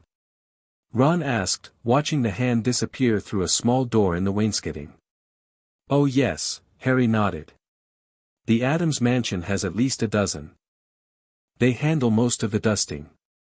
The East Wing turned out to be slightly less gothic than the rest of the house, though conventional was definitely a relative term. The guest rooms featured four-poster beds with black velvet curtains, wardrobes that whispered when opened, and windows that offered views of the expansive family graveyard. "Dinner will be at midnight," Morticia informed them as they settled in. "It's our traditional first night of holidays feast." "Midnight?" Hermione asked faintly. "Best time for digestion," Gomez explained cheerfully. "And the wolfsbane in Grandmama's special stew is most potent then." After the Addamses left them to freshen up, Hermione turned to Harry with wide eyes. "Harry, there are actual gargoyles on the roof. I saw them moving." "Yes, they keep the pigeons away," Harry confirmed. "Except on Tuesdays, when we feed the pigeons to them." "And the suits of armor?" Ron asked. "Are they alive?" "Not alive, exactly," Harry explained, "just enchanted. Great-grandfather Addams animated them during the Goblin Rebellion of 1752. They've been guarding the mansion ever since." "This place is incredible," Ron declared, seeming to have moved from terror to admiration. "Completely mental, but incredible." Harry beamed. "Just wait until you see Christmas morning. The caroling zombies are a real treat." "I think I need to lie down," Hermione murmured. The Christmas holidays at the Addams mansion proved to be an eye-opening experience for both Ron and Hermione. After the initial shock wore off, they found themselves drawn into the strange but oddly endearing world of the Addams family. Ron discovered a kindred spirit in Uncle Fester, who was delighted to demonstrate his various electrical tricks. By the third day, Ron was proudly showing off minor shocks he could generate by rubbing his feet on the special carpets Fester had installed throughout the house. Hermione, predictably, was fascinated by Grandmama's extensive collection of rare magical texts. Though she firmly declined to participate in any experimental potions, she spent hours in the family library, poring over ancient tomes that would have been forbidden in the Hogwarts restricted section. "Harry, this book on sympathetic magic is incredible," she exclaimed one evening. "Some of these theories predate modern wandwork by centuries." "Great-great-great-grandmama Addams wrote that one," Harry said proudly. "She was burned as a witch 14 times and kept coming back for more." The family still has her favorite steak in the attic. The highlight of the holidays was Christmas Eve, when the entire family gathered in the Great Hall for the traditional Addams Yule ritual. The room was decorated with black candles, garlands of dried nightshade, and a massive Christmas tree that seemed to have been grown upside down, its roots splayed across the ceiling. "Now, children," Gomez announced, brandishing a ceremonial dagger with flourish, "it's time for the annual sacrifice to ensure a prosperous new year." Hermione made a small, strangled sound. "Don't worry," Harry whispered quickly. "It's just a gingerbread man." Very symbolic. Indeed, Grandmama proceeded to bring forth an elaborately decorated gingerbread man on a silver platter. The family gathered in a circle as Gomez dramatically plunged the dagger into the cookie's heart, while everyone chanted in what sounded like Latin. "What are they saying?" Ron whispered to Harry. "Something about consuming our enemies and growing stronger from their demise," Harry translated casually. "It loses something in translation." After the ceremony, they exchanged gifts. Harry received a set of enchanted daggers from his parents. "They always return to your hand, darling, no matter how far you throw them," a jar of questionable-looking, multi-purpose ooze, from Uncle Fester, and a small box containing what appeared to be eyeballs from Wednesday and Pugsley. "They're nude eyes," Wednesday explained in her flat voice. "For your potions kit. I harvested them myself." "Fresh," Pugsley added proudly. Harry was touched. "Thank you. Professor Snape will be impressed." In return, Harry had brought his family various magical items from Hogsmeade, via the Weasley twins, who'd been happy to smuggle them out for a fee. Gomez was particularly delighted with a set of exploding snap cards that had been enhanced by Harry to create actual small explosions. "Magnificent!" Gomez exclaimed after singeing his eyebrows. "The Muggles version is so disappointing by comparison." Harry had also thoughtfully provided gifts for his friends, a book on rare magical creatures for Hermione, carefully checked to ensure it wouldn't try to bite her, and a hand-carved chess set for Ron, the pieces animated with a spell Harry had learned from Grandmama. "These are brilliant, Harry," Ron said, examining a knight that was currently challenging a pawn to a duel. "Did you make them yourself?" "With a little help," Harry admitted. "Lurch is surprisingly good at woodcarving." The butler groaned from across the room, seemingly pleased by the acknowledgement. Christmas morning brought the promised caroling zombies, actually enchanted skeletons that Gomez had charmed to sing off-key versions of traditional carols. Ron found them hilarious, while Hermione seemed torn between academic interest and horror. "Are they sentient?" she asked, watching as one skeleton's jaw fell off mid-verse. "Not really," Harry explained. "They're more like magical constructs. Father activates them every Christmas. The neighbors used to complain, but now they just stay inside with their doors locked." As the holidays drew to a close, both Ron and Hermione seemed almost reluctant to leave, a fact that delighted the Addams family. "You must come back in the summer," Morticia insisted as they prepared to return to Hogwarts. "We're planning to resurrect Great-Uncle Balthazar for his bicentennial." "If there's anything left to resurrect," Grandmama cackled. The bog preservation wasn't quite as effective as we'd hoped. On their last night, as they sat around the fireplace, which burned with an eerie blue flame, Gomez raised his glass in a toast. "To Harry and his friends. May your return to Hogwarts be filled with delightful dangers and educational near-death experiences." "Here, here," the family echoed. Harry looked around at his strange, loving family and his new friends who had somehow adapted to the Addams way of life. It was, he decided, the best Christmas he could remember. As they boarded the Hogwarts Express the next day, Hermione turned to Harry with a thoughtful expression. "You know, Harry, I think I understand you better now." "Oh?" Harry said, curious. "Your family is unusual, yes, but they're also incredibly loving and accepting.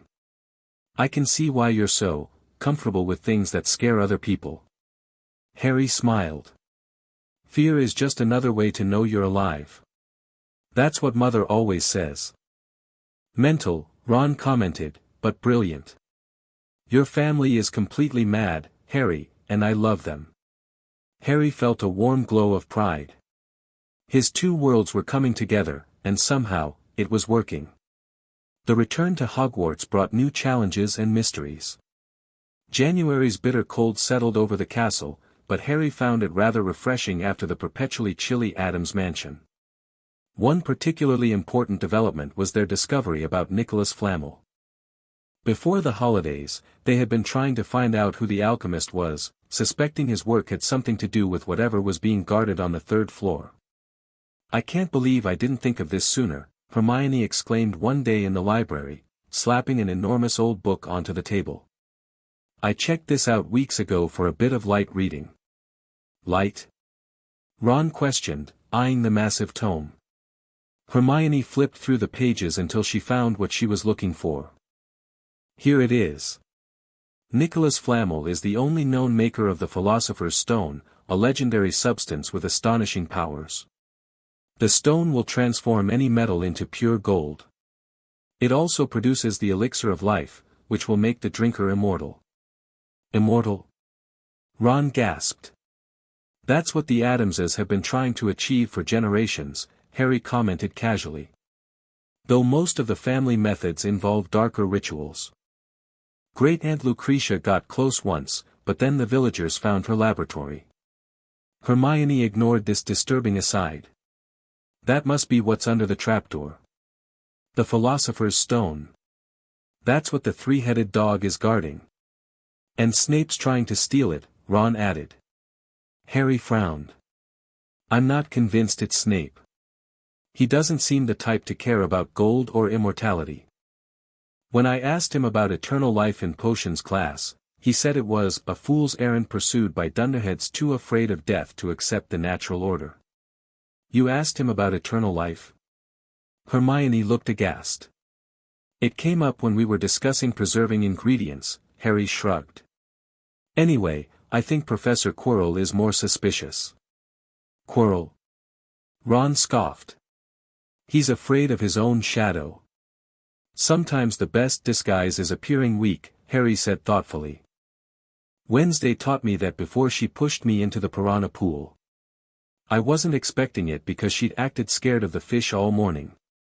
Ron and Hermione exchanged glances, having learned by now that Harry's childhood anecdotes were best left unexamined.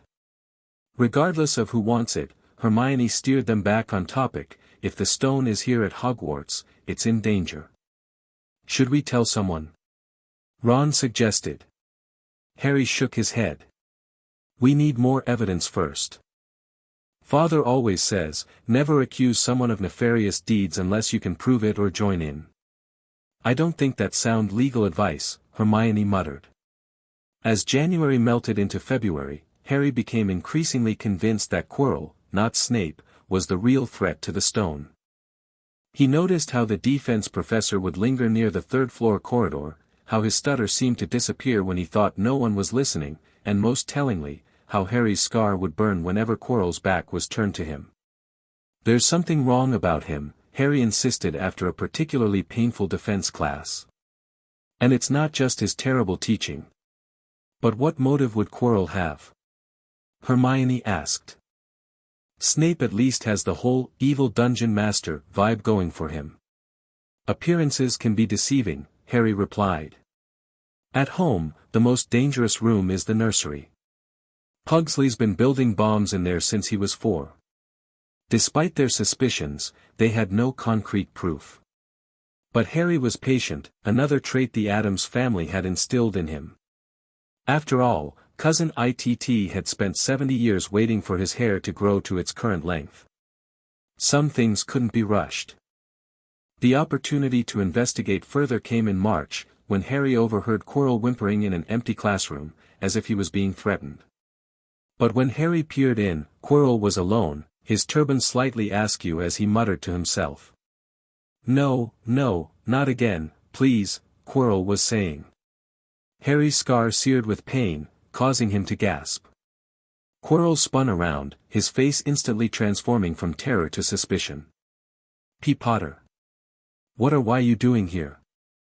"I heard voices," Harry said honestly. Who were you talking to, Professor? V voices? N no voices, Quirrell said quickly. P perhaps your H hearing things, P Potter. My hearing is excellent, Harry replied calmly. Uncle Fester tests it regularly by whispering from inside coffins. Quirrell's eye twitched violently. Gee, get out, Potter. I am busy. As Harry left, he couldn't shake the feeling that there had indeed been two voices in that room, Quirrell's and something colder, higher, and somehow familiar. That night, Harry wrote another letter to his parents. Dear Mother and Father, the mystery at school deepens. I believe Professor Quirrell may be possessed by something, or someone. His turban seems suspicious, and my scar hurts whenever I'm near him. Could you ask Grandmama if she knows of any rituals that would allow a disembodied spirit to partially possess a host? And does the family library have any books on soul fragments or spiritual parasites? Your loving son, Harry the Raven, returned a few days later with a package containing 3 ancient, mold-covered books and a letter. Dearest Harry, how exciting that you're experiencing your first potential possession case. Your father and I are so proud. Grandmama has sent her favorite references on the subject, though she warns that the 3rd book bites. If you suspect a parasitic spiritual attachment, look for the following signs: speaking in multiple voices, unexplained memory gaps, and an unnatural fear of items associated with death or spiritual cleansing. As for your scar, it may be acting as a conduit due to its creation through violent magic. The Addams family grimoire suggests that cursed scars can develop unusual properties, including pain in the presence of their creator. Do be careful, darling.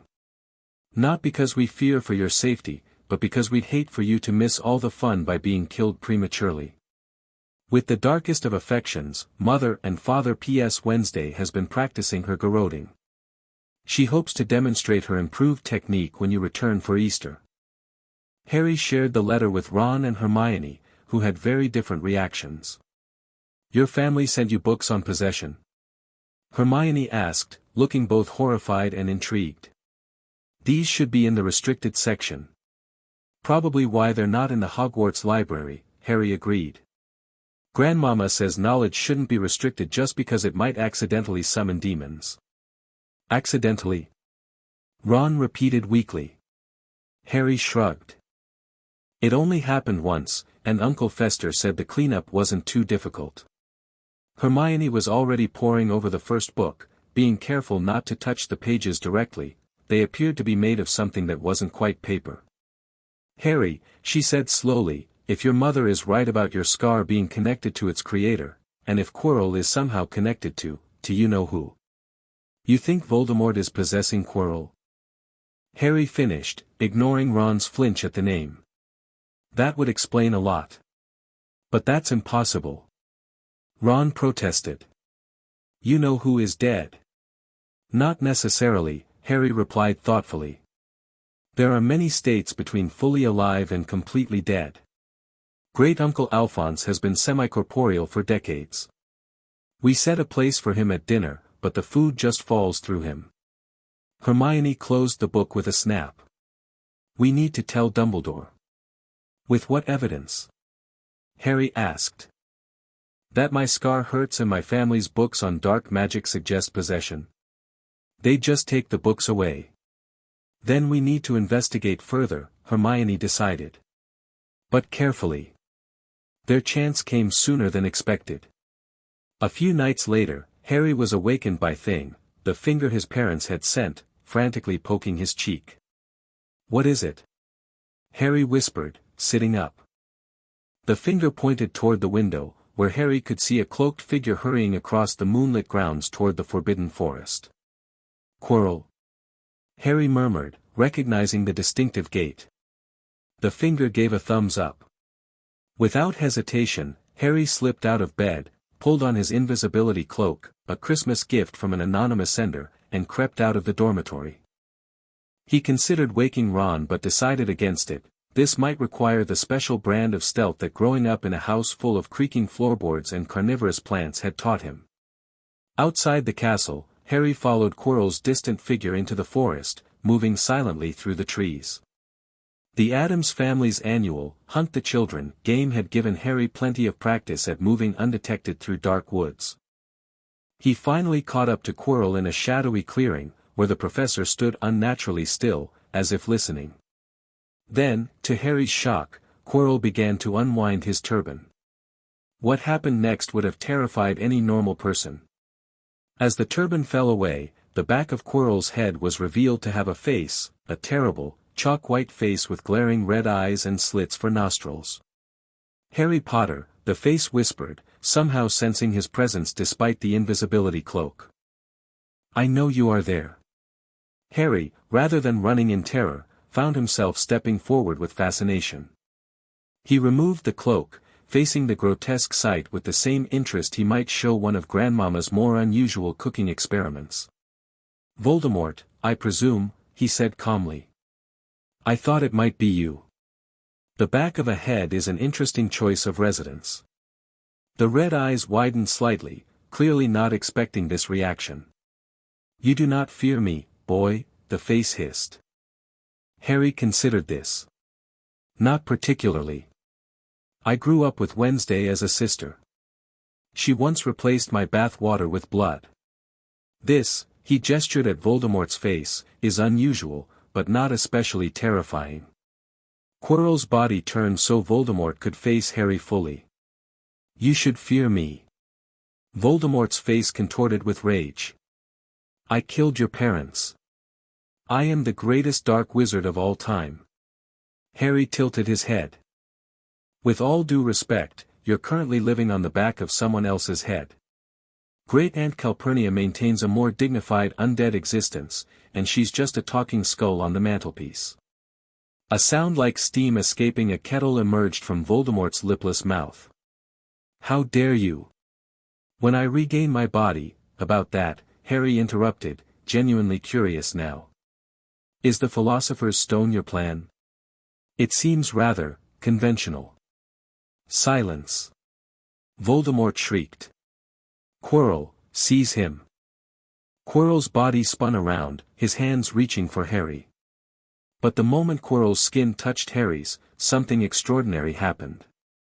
The professor let out a terrible scream, pulling back his fingers, which were blistering before their eyes. "Master, I cannot touch him," Quirrell wailed. "Then kill him, fool," Voldemort commanded. Quirrell raised his wand, but Harry was faster, both from Gomez's fencing lessons and Wednesday's surprise attacks. He ducked the spell and charged forward, remembering what had just happened when Quirrell touched him. Acting on instinct, Harry pressed his hands against Quirrell's face. The professor screamed in agony as his skin burned and blistered beneath Harry's touch. "Interesting," Harry commented, even as he continued the defensive attack. "It seems my touch is caustic to you. Mother would be fascinated by this phenomenon." Quirrell collapsed, and Harry fell with him, maintaining contact despite the burning pain in his scar. As consciousness began to slip away, Harry's last thought was that Gomez would be so proud of his first proper duel with a dark wizard, even if the methods were unconventional. Harry awoke in the hospital wing, surrounded by a small mountain of unusual get-well gifts, smoking vials, what appeared to be a shrunken head, and a small box that occasionally growled. "Ah, you're awake," came Dumbledore's voice from beside the bed. Harry blinked up at the headmaster. "Professor. Did I kill Professor Quirrell?" Dumbledore's eyebrows rose slightly at the directness of the question. "Professor Quirrell is indeed dead, though it was Voldemort's departure from his body that ultimately killed him, not your touch alone." Harry nodded thoughtfully. "That's good to know. Mother says it's important to keep track of your first kills for the family record book." Dumbledore coughed slightly. "Yes, well.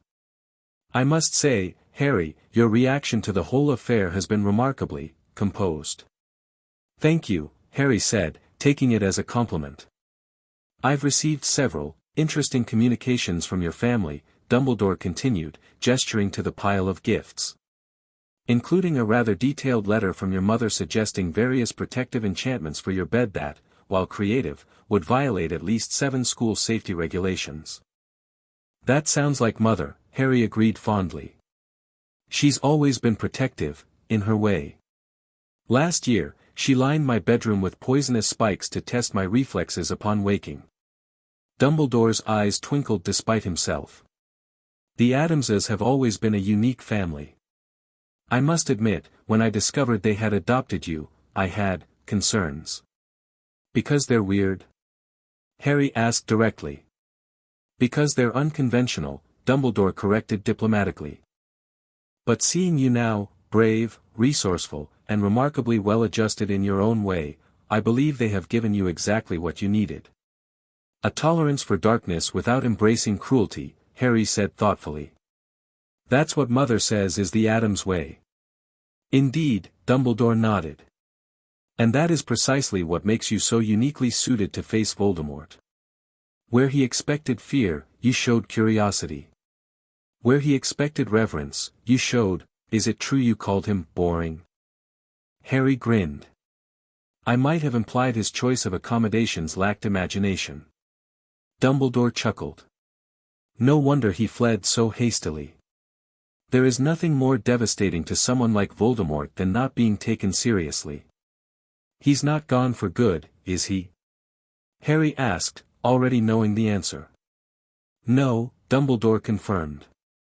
He is out there somewhere, perhaps looking for another body to share. Next time he should try a more dignified approach, Harry suggested. Like a proper haunting or possession. The back of the head thing was rather amateur. I shall be sure to pass along your feedback should we cross paths, Dumbledore said dryly. Now, I believe your friends are quite anxious to see you. As if on cue, Ron and Hermione burst into the hospital wing, their faces lighting up when they saw Harry awake. Harry! Hermione cried. You're all right. Of course, Harry said easily. It takes more than a Dark Lord to keep an Addams down. Mate, you'll never believe what's happened, Ron exclaimed. The whole school's talking about it. They're saying you faced you-know-who and called him boring to his face. Well, I didn't use that exact word, Harry admitted. But I did imply that living on the back of someone's head showed a lack of creativity. Only you, Harry, Hermione said, shaking her head but smiling. Only you would critique you-know-who's aesthetic choices during a life-or-death confrontation. The Addams family has standards, Harry said with mock seriousness. If you're going to be an undead Dark Lord, you should at least do it with style. The end of the year came quickly after that. Harry's rotation through the houses had been temporarily suspended due to his medical situation, with Dumbledore declaring he would remain in Gryffindor for the remainder of the year and resume the rotation the following September. At the leaving feast, Gryffindor won the House Cup, thanks in part to the points Harry had earned for his outstanding bravery and remarkable composure in the face of extraordinary circumstances, as Dumbledore put it. As the Hogwarts Express carried them back to London, Harry, Ron, and Hermione shared a compartment, reflecting on their eventful first year. It's going to be strange going home to normal life after all this, Hermione sighed. You could always visit again, Harry offered. Uncle Fester is planning to test his new cannon, and he needs volunteers. I think my parents might need a bit more time to recover from the Christmas visit, Hermione said tactfully. My father still jumps whenever someone mentions thing. What about you, Ron? Harry asked. Mother and father would love to have you visit. Definitely, Ron agreed with surprising enthusiasm. Fred and George are dead jealous that I got to stay in a house with actual dungeons.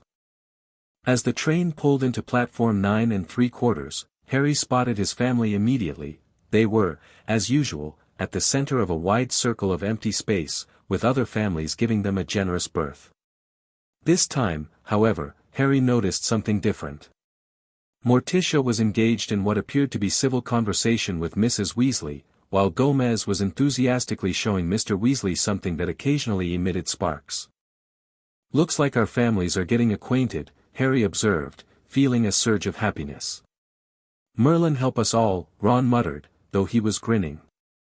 As they disembarked, Harry was enveloped in a family embrace that, to outside observers, might have looked more like an attempt at smothering than a show of affection. "Harry, darling," Morticia said when they finally released him. "We've heard all about your adventures. Facing a Dark Lord in your first year, you're making the family so proud.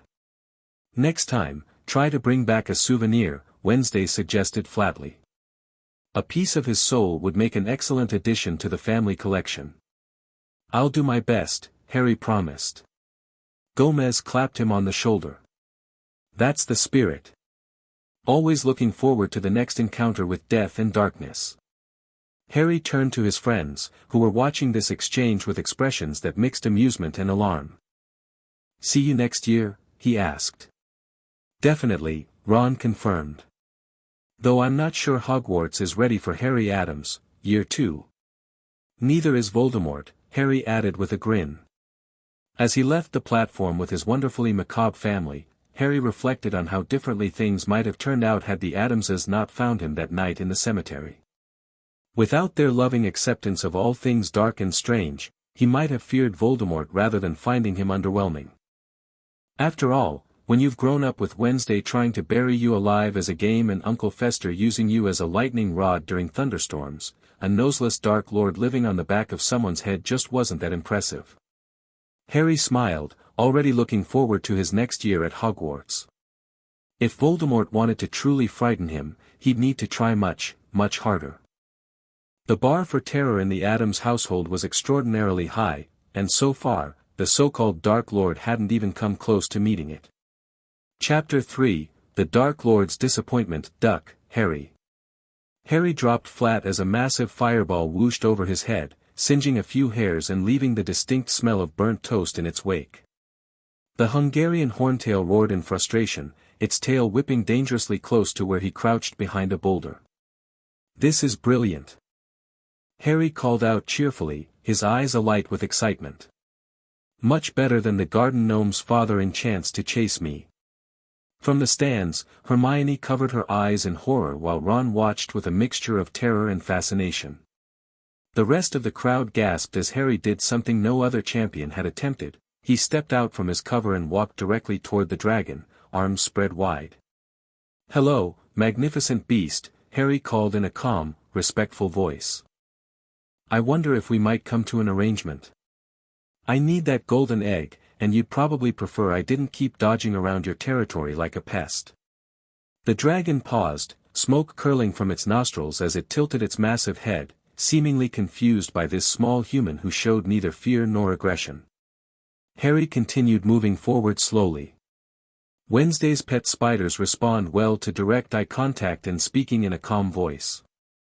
"I wonder if you're similar." The horntail lowered its head, enormous yellow eyes fixed on Harry with predatory focus. The crowd held its collective breath.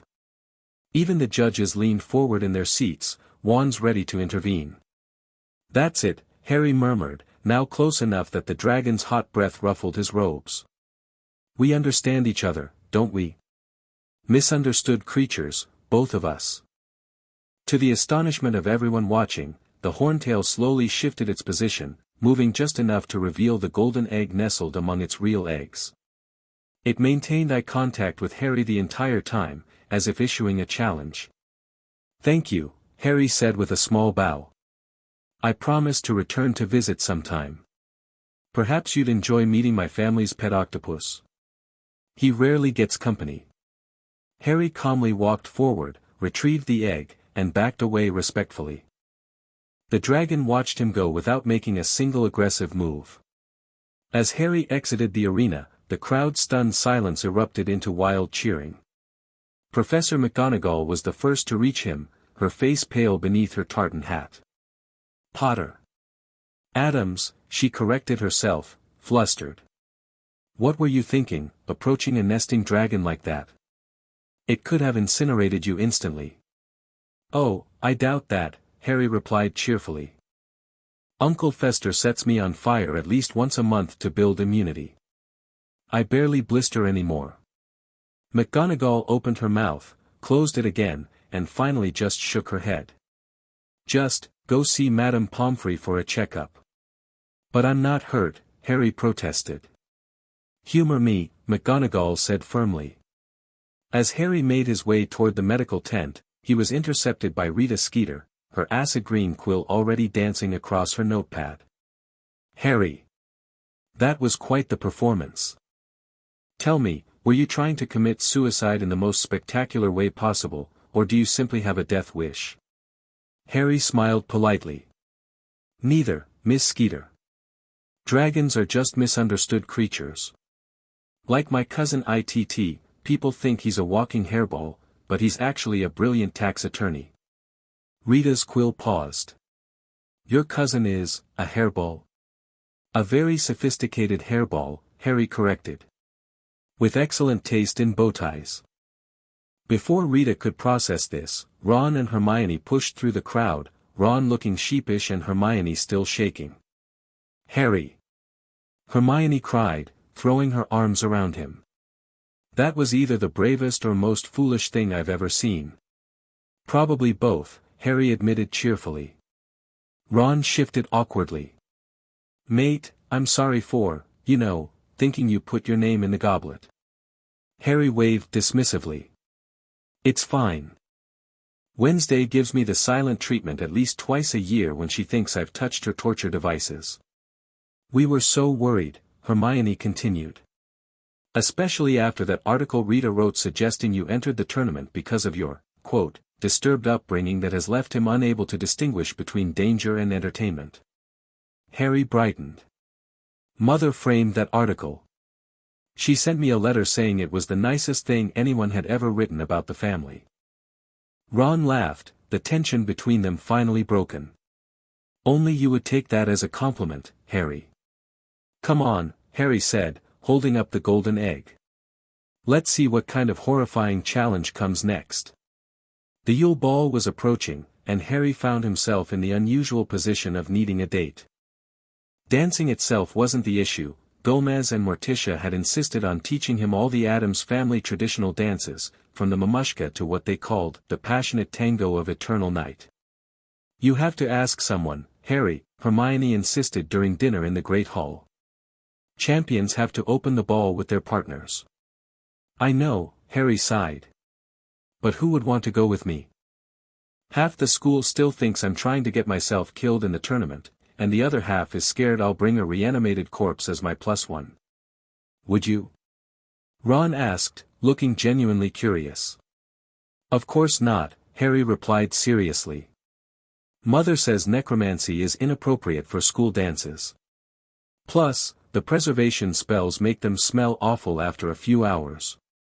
Ron and Hermione exchanged that look they often gave each other when Harry said something particularly Addams-like. "What about asking Cho?" Ron suggested, nodding toward the Ravenclaw table. Harry glanced over at the pretty Ravenclaw seeker, then shook his head. "I don't think we'd be compatible. When I mentioned my collection of rare poisonous fungi last week, she seemed more disturbed than impressed." "Most girls don't find deadly fungi romantic, mate," Ron pointed out. Harry looked genuinely confused. "Really?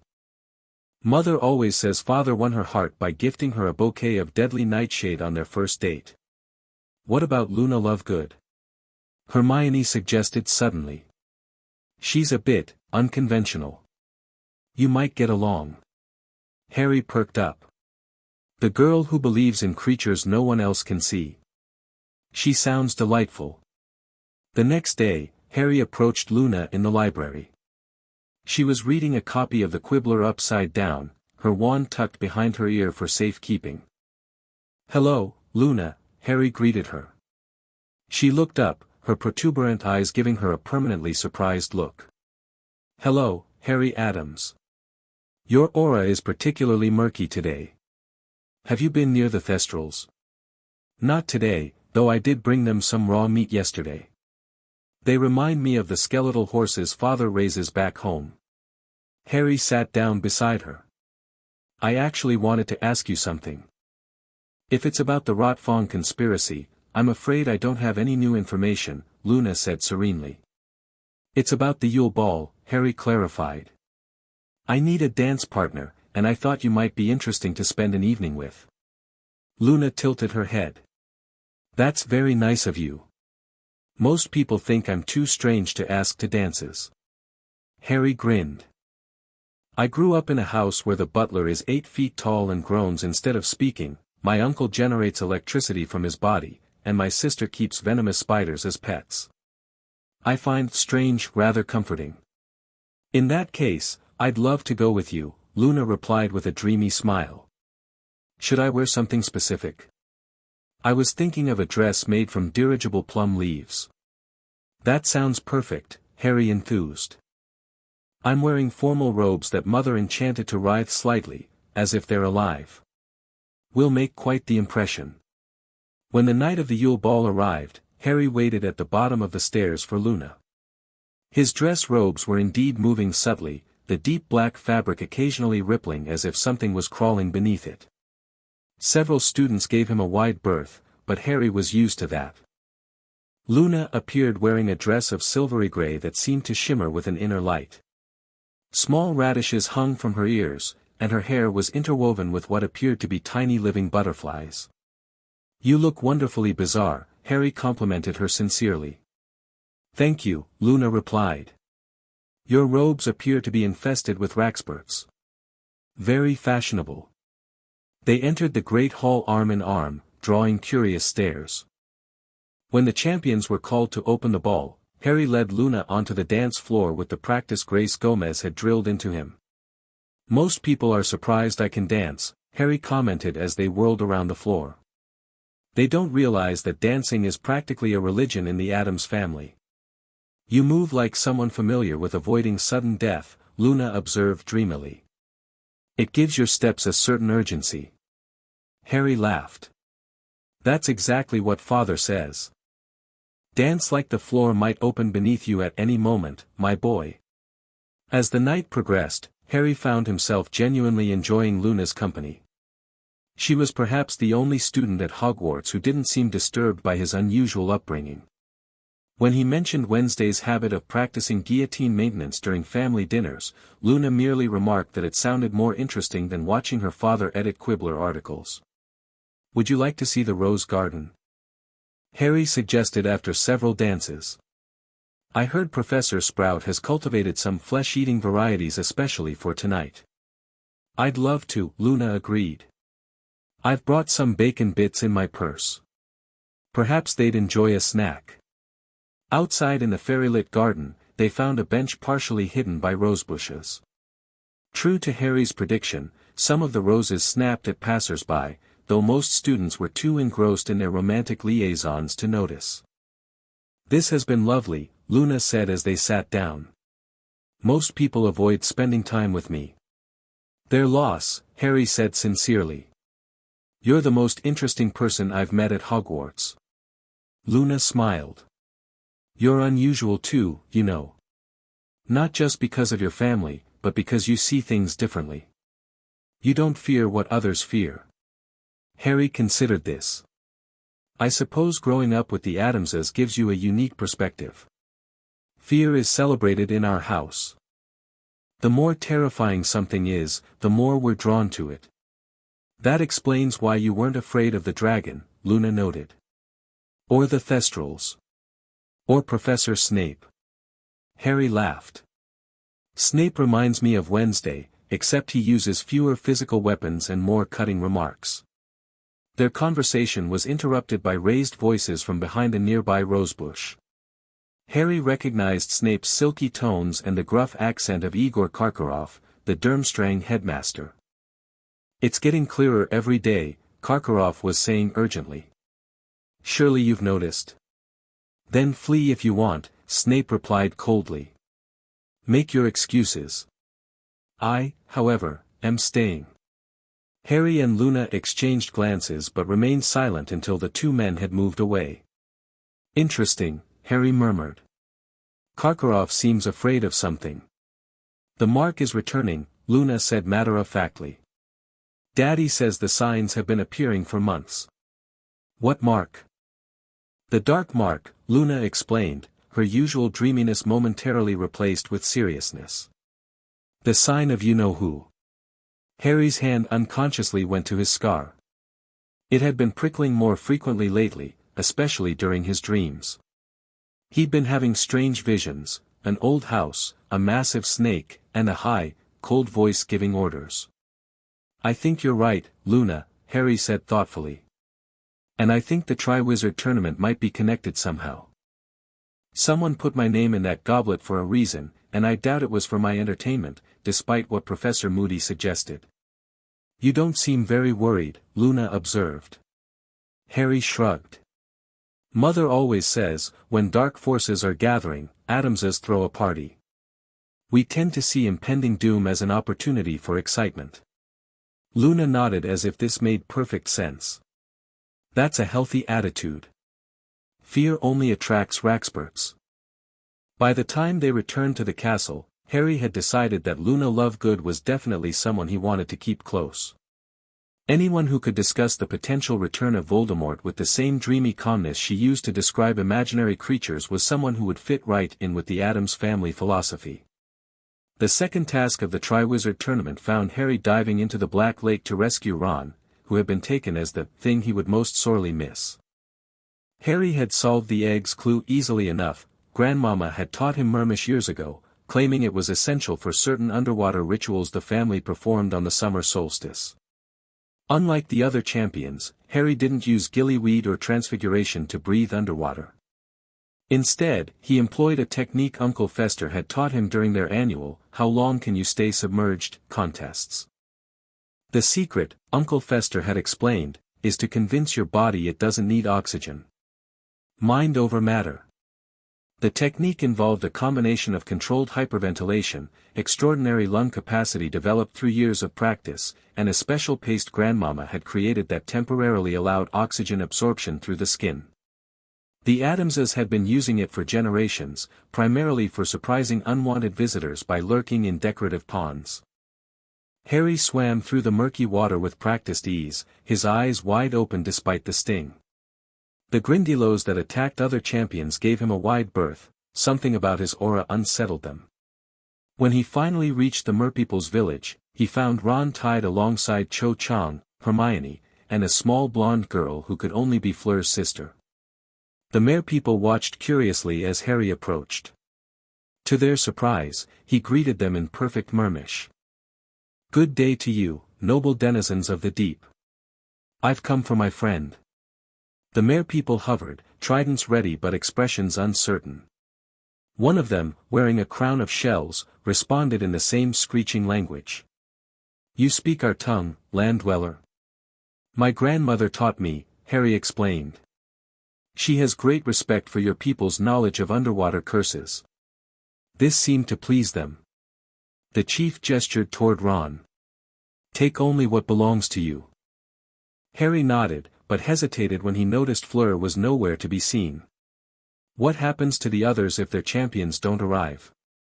That is not your concern, the chief replied, though Harry detected a note of discomfort. Harry studied the Merpeople carefully. They won't actually be harmed, will they?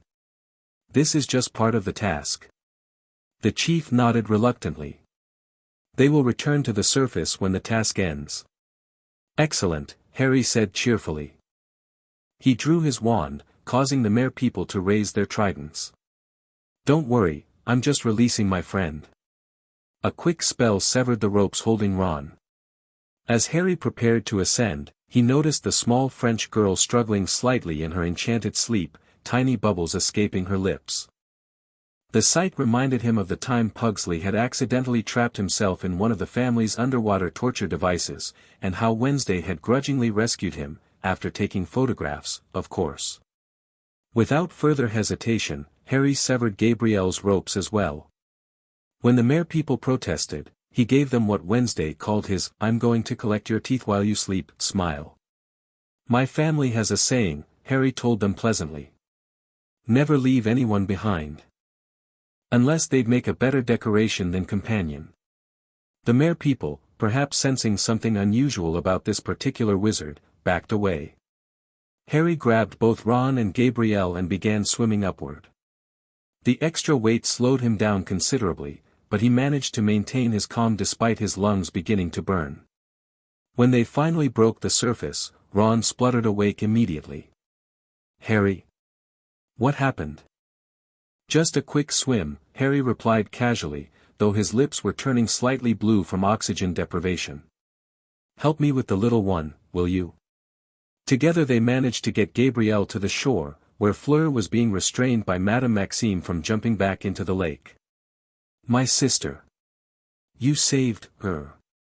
Fleur cried, breaking free and rushing toward them. The Grindylows, they attacked me. I thought. She's fine, Harry assured her, accepting a towel from Madame Pomfrey. Though the Mare people weren't thrilled about me taking her. Apparently I broke the rules. You saved my sister when she was not yours to save, Fleur said, tears in her eyes. She bent down and kissed Harry on both cheeks. Thank you. Harry, unused to such open displays of gratitude, the Addamses typically showed appreciation through less conventional means, like gifting rare poisons or offering to include you in their will, blushed slightly. It was nothing, he insisted. In my family, we consider near-drowning experiences character building. Despite finishing well outside the time limit, the judges awarded Harry high marks for moral fiber, placing him tied for first with Cedric Diggory. As they left the lake, Ron shook his head in amazement. Only you would consider rescuing an extra person during a dangerous underwater task to be nothing, Harry. Harry looked genuinely puzzled. What else would I have done? Left her there. Most people would have followed the rules, Hermione pointed out, joining them with a towel wrapped around her shoulders. Ah, but Father always says, rules, like rigor mortis, are meant to be broken. The final task of the Triwizard tournament loomed, and Harry found himself preparing in typical Addams fashion. While the other champions studied defensive spells and practiced dueling, Harry converted a section of the grounds near Hagrid's hut into what he called a proper obstacle course. What exactly are you doing? Hermione asked one evening, watching Harry lay a complicated pattern of ropes on the ground. Recreating the family labyrinth, Harry explained cheerfully. Every summer, Father releases us into it blindfolded.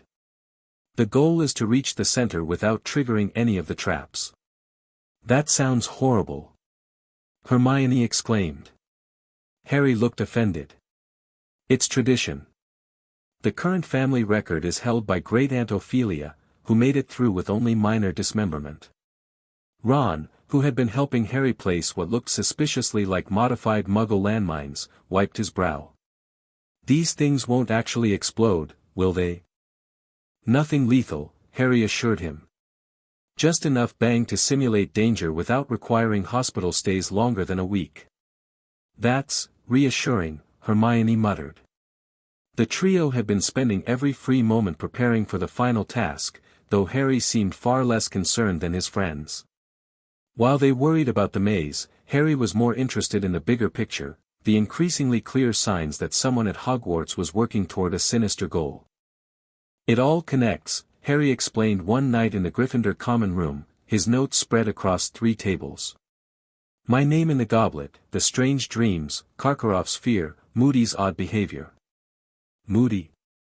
Ron asked, looking up from his Transfiguration essay. What's odd about him? Besides, you know, everything. He watches me differently than he watches others, Harry said thoughtfully.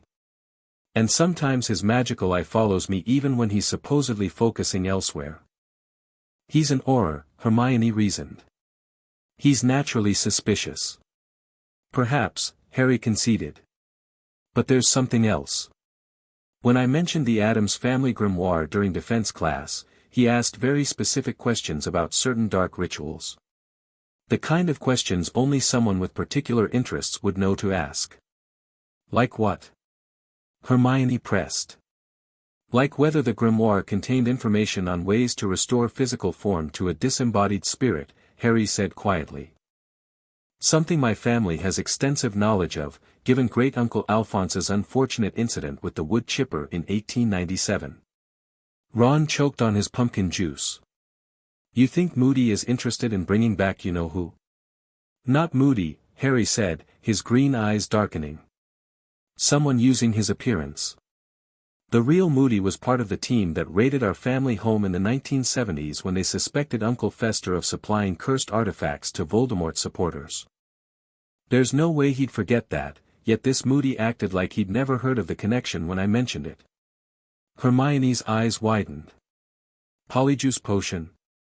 Harry nodded. Almost certainly.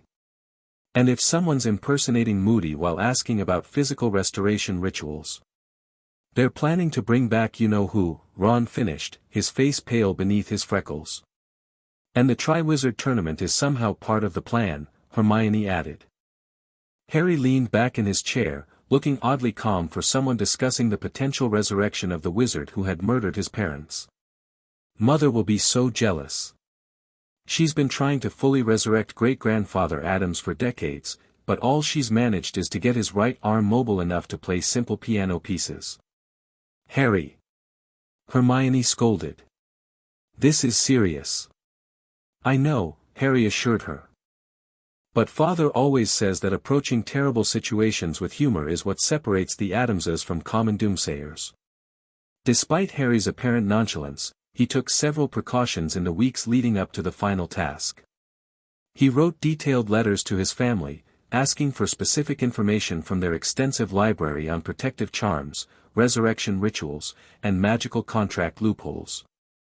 The Raven returned with several ancient texts and a letter from Morticia. Dearest Harry, your suspicions about the tournament are most intriguing.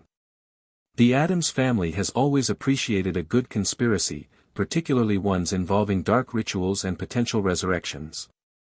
Grandmama has enclosed her notes on blood-based resurrection ceremonies. She's quite certain that any attempt to restore Voldemort would require your blood specifically, given the connection formed when he failed to kill you. How exciting for you to be so central to a dark ritual. Most wizards go their entire lives without such an honor. We've also included Great Uncle Balthazar's treatise on magical contracts. As suspected, the Goblet of Fire's binding agreement would compel you to participate in the tournament, but not necessarily to win it. The phrasing is crucial, you must compete, not succeed. If you do find yourself face to face with the Dark Lord, do remember your manners. The Addams family has maintained neutrality in wizarding conflicts for centuries by showing proper respect to both sides while pledging allegiance to neither. As your father says, we don't take sides, we take opportunities. Speaking of your father, he's constructed a model of the probable maze based on historical Triwizard tournaments. Lurch has been testing it daily, though we've had to reattach his limbs twice now. Such dedication. Should you need emergency extraction, Uncle Fester has volunteered to launch himself from our family cannon to your coordinates. We've packed his special helmet just in case. With darkest affection, Mother P.S. Wednesday has perfected a new poison that causes the victim to break into spontaneous tap dance before expiring. She's included a small vial in the false bottom of the package. Use it wisely. Armed with this information, Harry felt as prepared as he could be for whatever the maze, and whoever was manipulating the tournament, might throw at him. The night before the final task, Harry had another vivid dream. Voldemort's high, cold voice was berating a servant, discussing a plan that was nearly complete. When Harry awoke, his scar burning fiercely, he didn't feel fear, only a grim determination and, if he was honest with himself, a certain curiosity about finally meeting the Dark Lord properly. After all, anyone who had gone to such elaborate lengths to arrange a meeting must have something interesting to say. The evening of the third task arrived with an air of anticipation hanging over the Quidditch pitch, now transformed into a towering hedge maze. Harry stood with the other champions at the entrance, his wand gripped loosely in his hand. Unlike Cedric and Fleur, who looked nervous, or Crumb, who appeared grimly determined, Harry seemed almost relaxed. Remember, Dumbledore addressed the champions, if you find yourself in trouble, send up red sparks and one of our patrolling staff members will come to your aid. Harry thought of Wednesday's advice before he left for the tournament: if you're going to send a distress signal, make sure it's dramatic enough to be worth interrupting whatever else is happening. As the first-place tied champions, Harry and Cedric entered the maze together. The moment they stepped inside, the hedge closed behind them, plunging them into an eerie silence broken only by the distant cheers of the crowd. "Good luck," Cedric said, offering his hand. Harry shook it firmly. "May we both survive with all our original limbs." That's what Uncle Fester always says before family game night. They parted at the first fork, Cedric going left while Harry chose right. The maze was dark and misty, with strange sounds echoing from hidden corners. Harry moved confidently, using a navigation charm Grandmama had taught him years ago, originally developed to help lost Addamses find their way back to the family crypt. His first encounter was with a boggart that transformed into what appeared to be a perfectly normal, cheerful suburban family having a pleasant picnic on a sunny day. The sight was so contrary to everything Harry valued that he actually shuddered before laughing at the absurdity and casting ridiculous, transforming the scene into a properly macabre Addams family dinner, complete with severed hands passing the salt. Next came a golden mist that turned the world upside down when he stepped into it. Rather than panic, Harry enjoyed the sensation, reminiscent of the anti-gravity chamber Uncle Fester had built in the mansion's east wing. He calmly walked through as if being suspended upside down was perfectly normal. When he encountered a blast-ended Scroot, one of Hagrid's monstrous hybrid creatures, Harry didn't attack it directly. Instead, he employed a technique he'd learned from Wednesday's spider handling. "Beautiful creature," Harry murmured, maintaining eye contact with the scorpion-like monster. "I bet people misunderstand you constantly, don't they? All that power, those magnificent stingers, would you let me pass? I have someone waiting for me." To his satisfaction, the Scroot paused in its aggressive approach, its stinger lowering slightly. Harry continued talking in the same respectful, appreciative tone, slowly circling around until he could slip past. The Scroot watched him go but didn't attack. "Works every time," Harry whispered to himself. Deadly creatures appreciate good manners. After navigating several more obstacles, including a sphinx whose riddle reminded him of Grandmama's breakfast table conversation games, Harry found himself on what seemed to be the final approach to the center of the maze.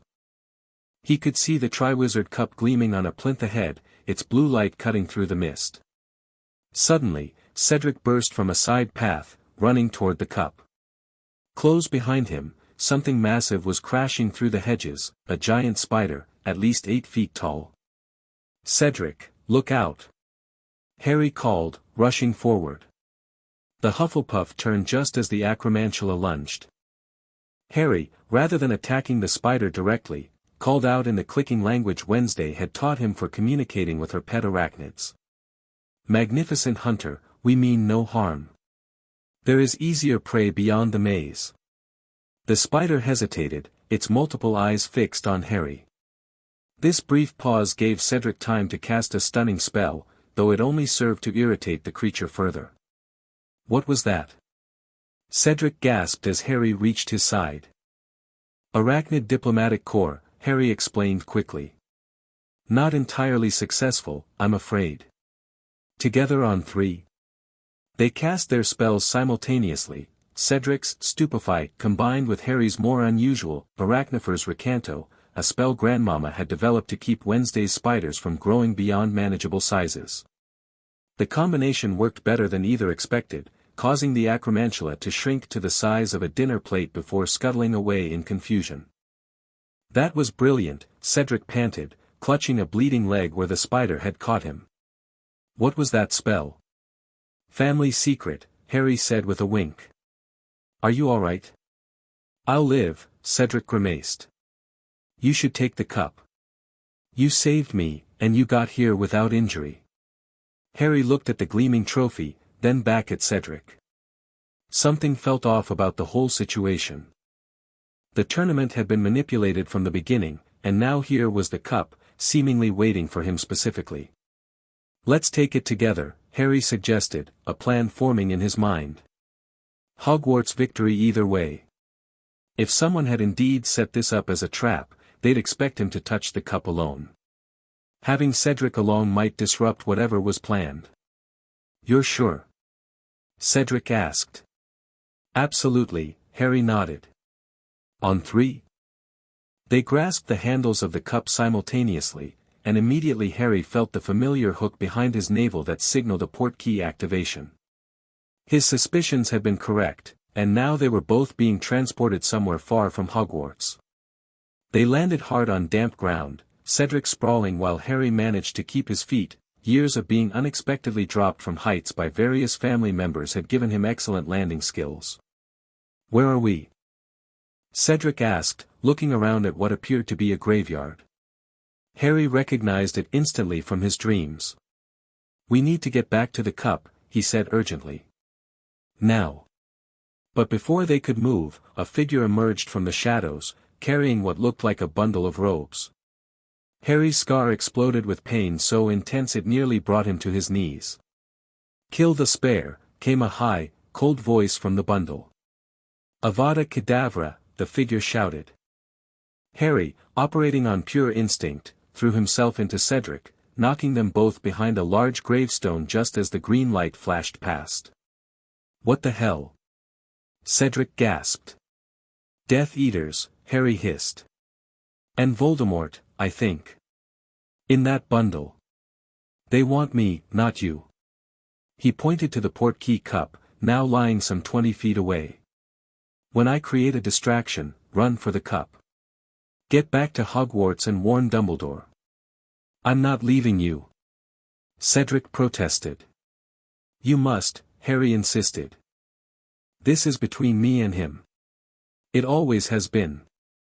Before Cedric could argue further, Harry leapt from behind the gravestone, firing stunning spells in rapid succession toward the robed figure, who he now recognized as Wormtail, the man who had betrayed his parents. "Over here," Harry called, deliberately drawing attention away from Cedric's position. "Isn't this what you wanted? Me alone?" As expected, Wormtail turned to focus on Harry, giving Cedric the opening he needed. The Hufflepuff hesitated only briefly before making a dash for the cup. Wormtail fired another killing curse, but Cedric Dove caught the handle of the cup, and vanished in a swirl of blue light. "No!" shrieked the cold voice. "Fool!" "Sorry about that," Harry said, affecting a casual tone despite the pain radiating from his scar. "I've never been good at following scripts. Family trait, I'm afraid." "Restrain him," the voice commanded. Wormtail flicked his wand, and suddenly Harry found himself slammed against a marble headstone, conjured ropes binding him tightly. The name, Tom Riddle, was engraved on the stone above his head. "Ah, family reunion?" Harry asked, recognizing the name from his second-year discoveries about Voldemort's origins. "How thoughtful to include your father." The bundle stirred angrily. "Silence. You will show respect." "Of course," Harry agreed pleasantly. "The Addamses always respect proper villainous monologues. Please, continue with whatever nefarious ritual you've planned. I'm genuinely curious." If the bundle could have looked confused, it would have. Wormtail seemed equally perplexed by Harry's lack of terror, but proceeded to drag a large stone cauldron into position near the grave. The liquid inside was already bubbling, throwing diamond sparks in all directions. "Is that what I think it is?" Harry asked with interest. "A corporeal restoration potion? Grandmama will be so jealous. She's been trying to perfect one for decades." "Silence." Wormtail hissed, though he looked increasingly unsettled by Harry's reactions. Harry watched with academic interest as Wormtail unwrapped the bundle to reveal what looked like a deformed infant, its skin raw and scaly, its face flat and snake-like with gleaming red eyes. Despite having prepared himself mentally, Harry couldn't help but wince slightly. "That's certainly a look," he commented. "Though I must say, Great-Uncle Alphonse looked worse after the wood chipper incident." "Proceed," the infant-like Voldemort commanded Wormtail, its voice now thin with fury. Wormtail lowered the creature into the cauldron, then began the ritual. "Bone of the father, unknowingly given, you will renew your son." The surface of the grave at Harry's feet cracked, and a fine trickle of dust rose into the air and fell into the cauldron, turning the liquid blue. "Interesting choice," Harry noted. Though in Addams family resurrection rituals, we typically use the entire skeleton. More dramatic that way. Wormtail ignored him, though his hands shook as he drew a silver dagger from his cloak. Flesh, of the servant, willingly given, you will, revive, your master. With a scream, Wormtail severed his own hand, which fell into the cauldron with a splash, turning the liquid a burning red. Oh, impressive commitment, Harry said, genuinely appreciative. Self-mutilation is a respected tradition in dark rituals. Grandmama would approve, though she typically recommends starting with less essential appendages. Wormtail, whimpering and gasping in pain, approached Harry with the dagger. Be blood of the enemy, forcibly taken, you will, resurrect your foe. Before you proceed, Harry interrupted, I should mention that Addams' blood has certain properties. Side effects may include spontaneous combustion, uncontrollable hair growth, or temporary animation of nearby corpses. Family quirk. Wormtail hesitated, but a furious command from the cauldron spurred him forward. He pressed the dagger against Harry's arm and collected a vial of blood, which he added to the cauldron. The liquid turned a blinding white, sending diamond sparks in all directions. Wormtail collapsed to the ground, cradling his bleeding arm, while Harry watched the cauldron with genuine curiosity.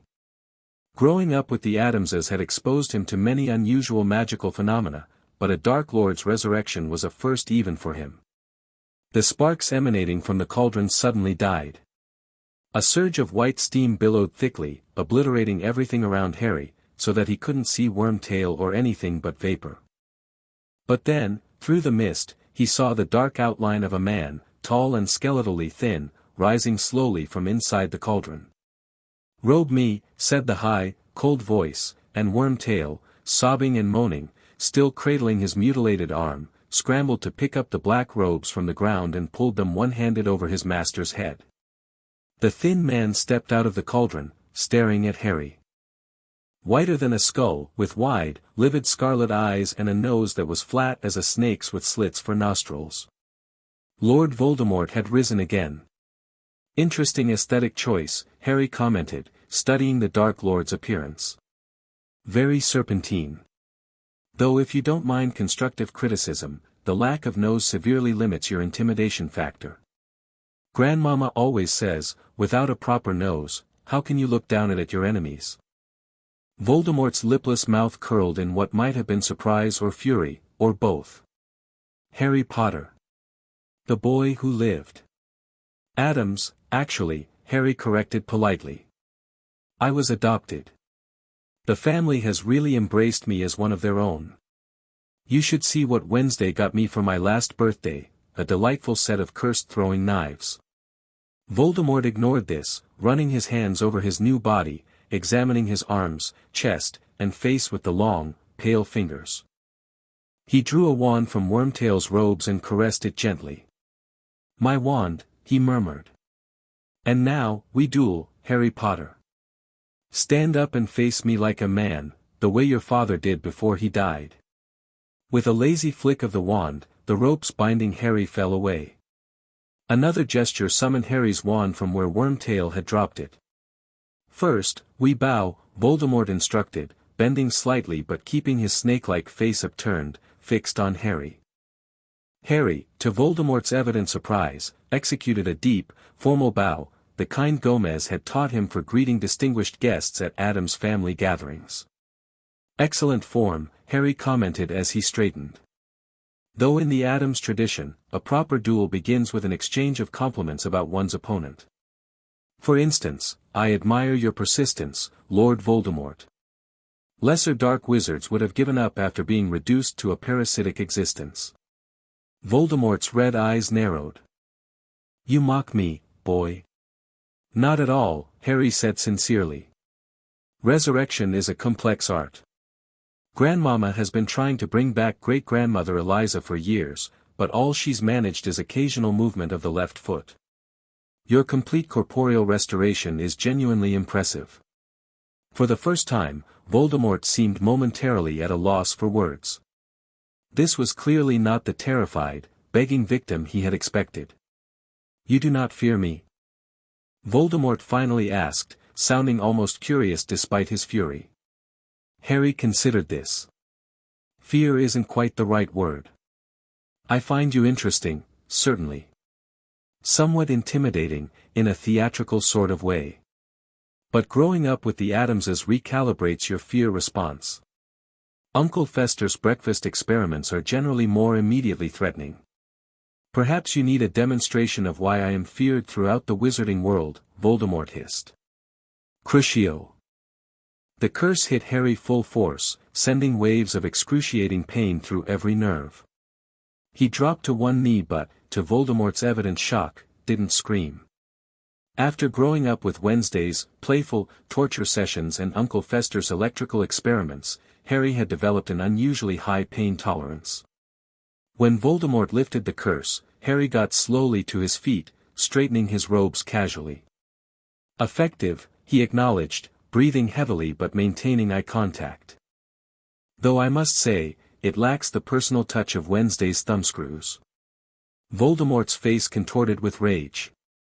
You dare, oh, I'm not criticizing, Harry hastened to add. Just making an observation. In the Addams family, we consider pain an art form. Your approach is more industrial. Efficient, but lacking finesse. Before Voldemort could respond, the air was suddenly filled with the sounds of apparition as dozens of black-robed figures materialized in the graveyard, forming a circle around them. Ah, your Death Eaters arrive, Harry observed. Excellent timing. I was just complimenting Lord Voldemort on his resurrection technique. The Death Eaters looked at each other in confusion, clearly not expecting this reaction from their master's supposed victim. My loyal followers, Voldemort addressed them, though his red eyes remained fixed on Harry. Witness as I demonstrate the true power of Lord Voldemort by destroying Harry Potter once and for all. Before we proceed with the final duel, Harry interjected, I should mention that Cedric has certainly reached Hogwarts by now. Dumbledore is probably already on his way with reinforcements. It matters not, Voldemort declared. By then, you will be dead, and I shall be gone. Fair point, Harry acknowledged. Well then, shall we? I've never participated in a proper wizarding duel before. The Addams family tends to favor more physical confrontations. Great-uncle Vlad was particularly fond of impalement. Voldemort raised his wand, and Harry did the same. Before Voldemort could cast, Harry shouted, Expelliarmus, just as Voldemort cried, Avada Kedavra. The red and green jets of light met in midair, and suddenly Harry's wand was vibrating as a narrow beam of light connected the two wands, neither red nor green, but bright, deep gold.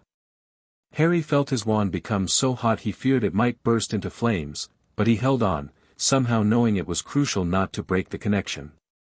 What magic is this? Voldemort shrieked, also trying to maintain his grip on a violently trembling wand. If I had to guess, Harry called back conversationally, as if they were discussing an interesting academic problem rather than locked in magical combat, I'd say it's related to our wands being twins. Ollivander mentioned they share core materials, phoenix feathers from the same bird. Quite the coincidence, really. Beads of light began sliding along the golden thread connecting their wands. Harry, drawing on years of Addams family training in concentration under duress, often involving being suspended over pits of various unpleasant substances, focused his will on forcing the beads toward Voldemort's wand. Slowly, the beads began moving in Voldemort's direction, despite the Dark Lord's evident struggle to reverse their course. When the first bead made contact with Voldemort's wand tip, screams of pain echoed from it. Then, something even more extraordinary happened, ghostly figures began to emerge from Voldemort's wand. First came the hand Wormtail had sacrificed, then an old man Harry didn't recognize, followed by a woman he assumed must be Bertha Jorkins based on newspaper reports. And then, most shocking of all, his parents, first his father, then his mother, both looking just as they did in the few photographs Harry possessed. Mom. Dad? Harry whispered, maintaining his grip on his wand despite his shock. Hold on, Harry, his mother's shade urged him. We can help you escape.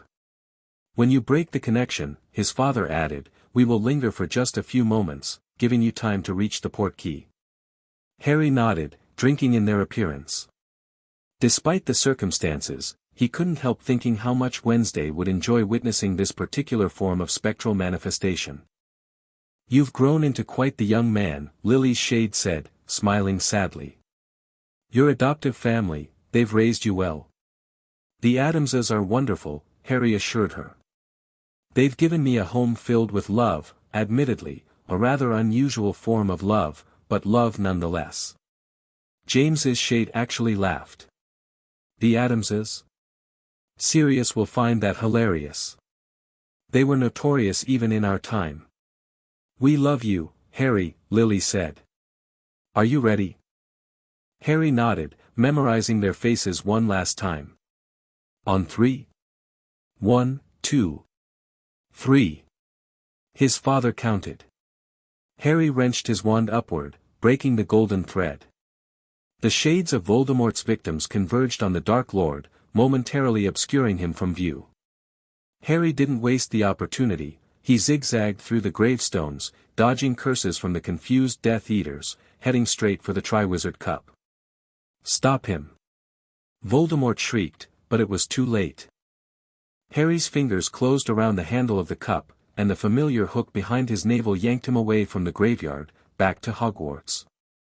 Harry landed hard on the grass of the Quidditch pitch, the roar of the crowd initially masking his breathless announcement, he's back. Voldemort's back. Dumbledore was the first to reach him, blue eyes intense behind half-moon spectacles. Harry, what happened? The cup was a portkey, Harry explained, getting to his feet. Graveyard, ritual. Voldemort's got a body again. Is Cedric all right? I'm here, Cedric called, pushing through the gathering crowd with his father. I told them what happened, or what I saw before the portkey brought me back.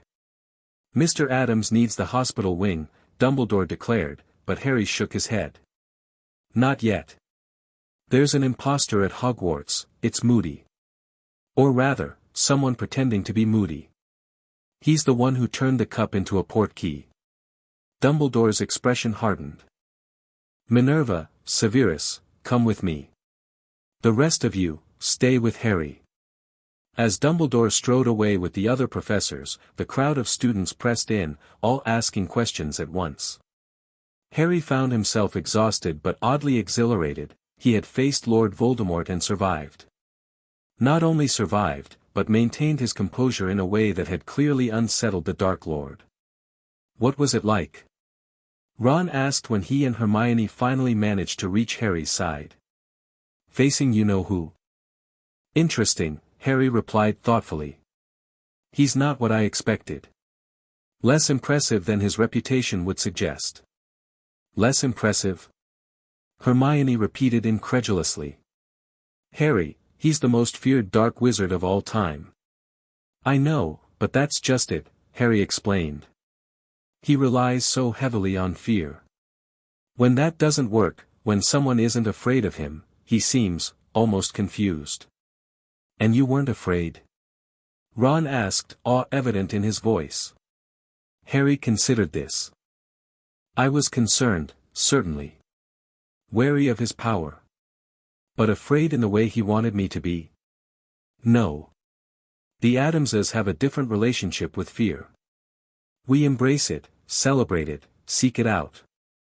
Being threatened by a Dark Lord is almost comforting, in a strange way. Familiar territory. Only you, Harry, Hermione said, shaking her head but smiling.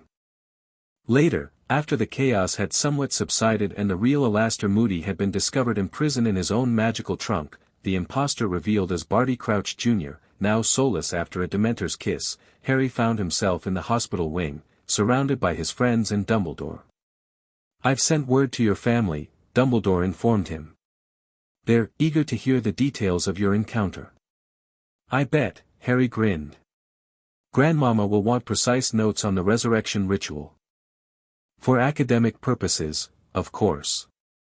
Of course, Dumbledore agreed, his blue eyes twinkling despite the gravity of the situation. Harry, I must ask, What exactly did you say to Voldemort? Cedric mentioned that you seemed almost conversational with him. I was just being polite, Harry shrugged.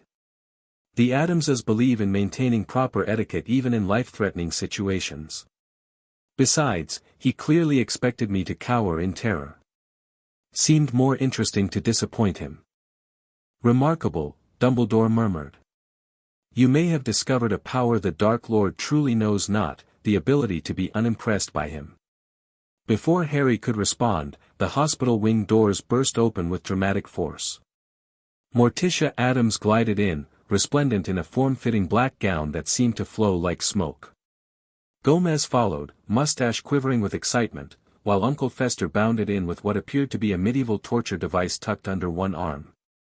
Grandmama scuttled in behind them, immediately examining the hospital potions cabinet with professional interest. Wednesday and Pugsley brought up the rear, Wednesday's expression as deadpan as ever, Pugsley grinning maniacally. Harry, darling! Morticia exclaimed, embracing him with cold arms. We came as soon as we heard. Your first Dark Lord resurrection experience. Mother. Father. Harry returned the embrace enthusiastically. You didn't have to come all this way. Nonsense. Gomez declared, vigorously shaking Dumbledore's hand without introducing himself. An Addams facing down a newly resurrected Dark Lord. It's a family milestone. We brought champagne and hemlock to celebrate.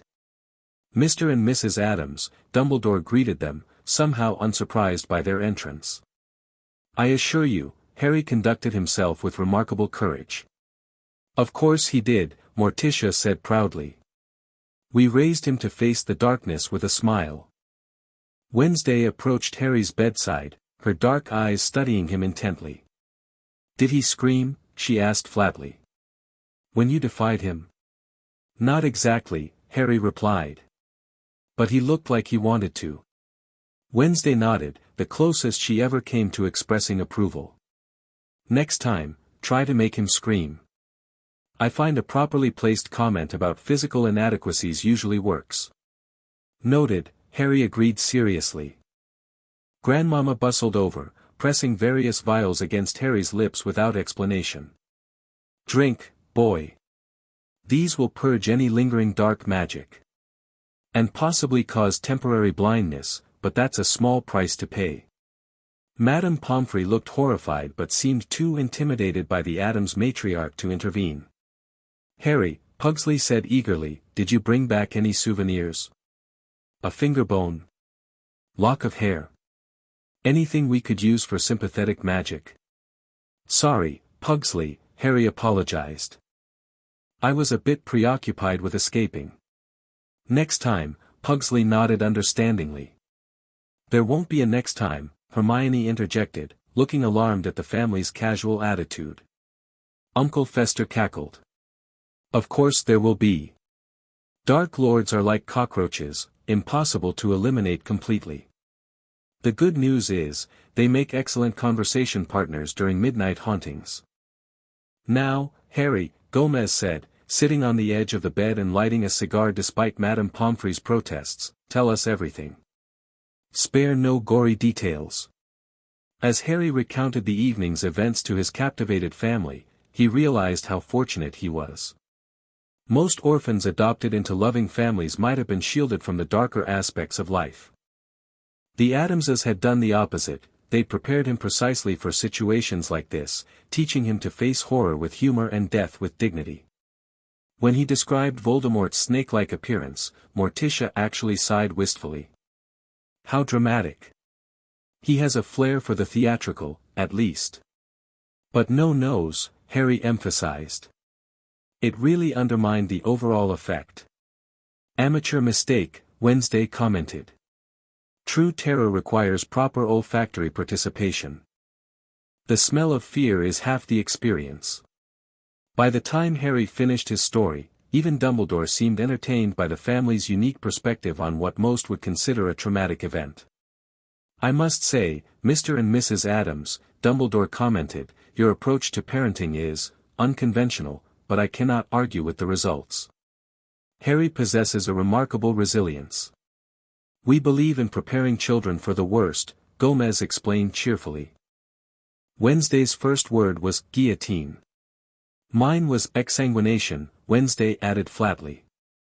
The point is, Morticia continued, stroking Harry's hair fondly, Harry knows that there are far worse things than Dark Lords. Like what? Ron couldn't help asking. Family game night, the Addamses responded in unison. Later, after Harry had been discharged from the hospital wing and the family had settled into guest quarters, after Grandmama had properly enhanced them with various questionable decorations and protective wards, Harry found himself alone with Morticia and Gomez in the astronomy tower, gazing out at the stars. "We're proud of you, my boy," Gomez said, uncharacteristically serious. "Not just for surviving, but for facing darkness on your own terms." "Your birth parents would be proud too," Morticia added softly. "We saw them, you know, briefly, years ago, before their deaths. They were formidable in their own way." "I saw them too," Harry said quietly. "When our wands connected. They helped me escape." "How wonderful," Morticia sighed. "A proper family reunion amid mortal peril. So romantic." "Mother, Father," Harry began hesitantly, "do you think Voldemort will come after me again?" "Undoubtedly," Gomez confirmed, clapping him on the shoulder. "Dark Lords are notoriously persistent. Much like that fungus in the East Wing bathroom. But next time," Morticia added, "you won't face him alone. The Addamses have remained neutral in wizarding conflicts for generations, but an attack on one of us is an attack on all of us. The family motto," Gomez reminded him. Harry nodded. "We gladly feast on those who would subdue us." "Precisely," Morticia smiled her rare smile. "Lord Voldemort may have returned, but he has never faced anything quite like the Addams family." As they stood there, an unusual family united against the darkness, Harry felt a sense of peace despite the challenges that lay ahead. Voldemort might have returned, but he had underestimated Harry once, and he would do so again. The Dark Lord expected fear, begging, terror, all the typical reactions to his power. What he would never understand was that to Harry Addams, raised in a house where darkness was celebrated and death was an old friend, Voldemort wasn't a figure of terror. He was, quite simply, boring. 3 years later, as the final battle raged around Hogwarts, Harry stood face to face with Voldemort once more. Bodies lay strewn across the Great Hall, friends and enemies alike, but the Addams family stood unscathed in a perfect circle of combat effectiveness. Wednesday had proven particularly lethal with her crossbow, while Pugsley's explosives had taken out a significant portion of the werewolf contingent.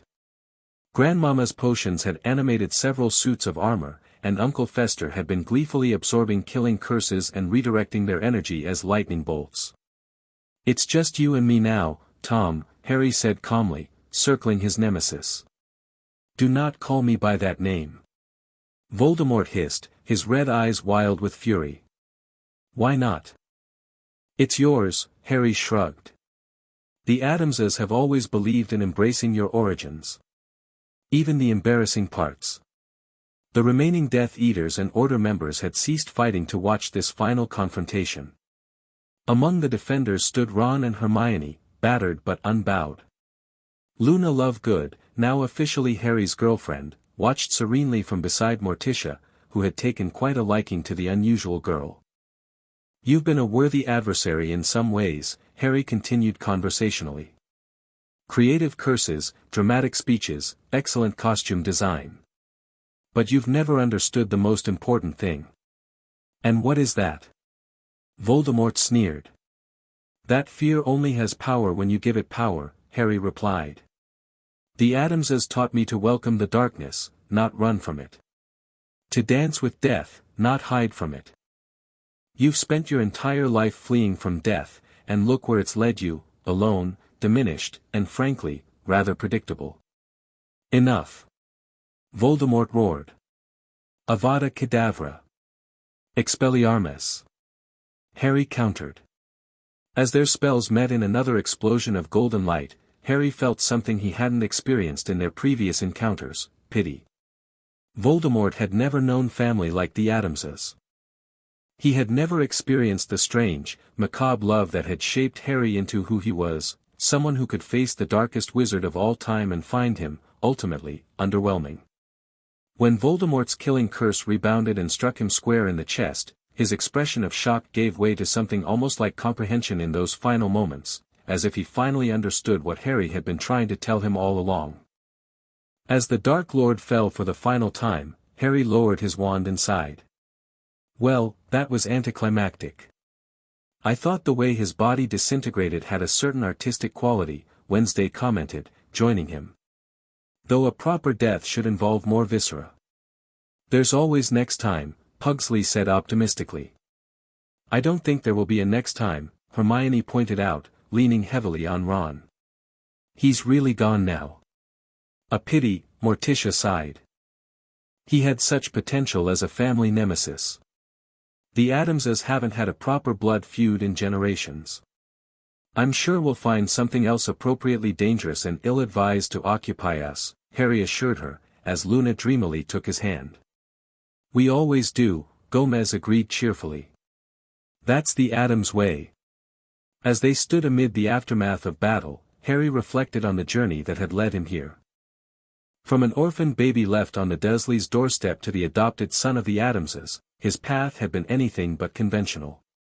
Yet somehow, it had prepared him perfectly for his ultimate destiny. Lord Voldemort had never understood the power of embracing what others feared, but the Addamses had been teaching Harry that lesson his entire life. In the end, it wasn't some mystical power or legendary artifact that had defeated the Dark Lord, but something much simpler, the ability to look terror in the face and call it boring. What now? Ron asked as they began helping the wounded. Harry smiled, looking around at his strange, wonderful adoptive family and the friends who had stood by him through it all. Now we go home.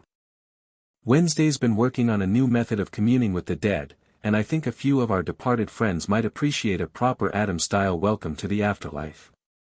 As dawn broke over Hogwarts, the surviving members of Dumbledore's army watched with equal parts amusement and alarm as the Addams family began planning what they called a victory resurrection party. Normal celebrations, after all, were for normal families, and the Addamses had never been, nor would they ever be, normal. Harry wouldn't have had it any other way. The end. Thank you for watching this video. Please be sure to subscribe to our channel and like this video.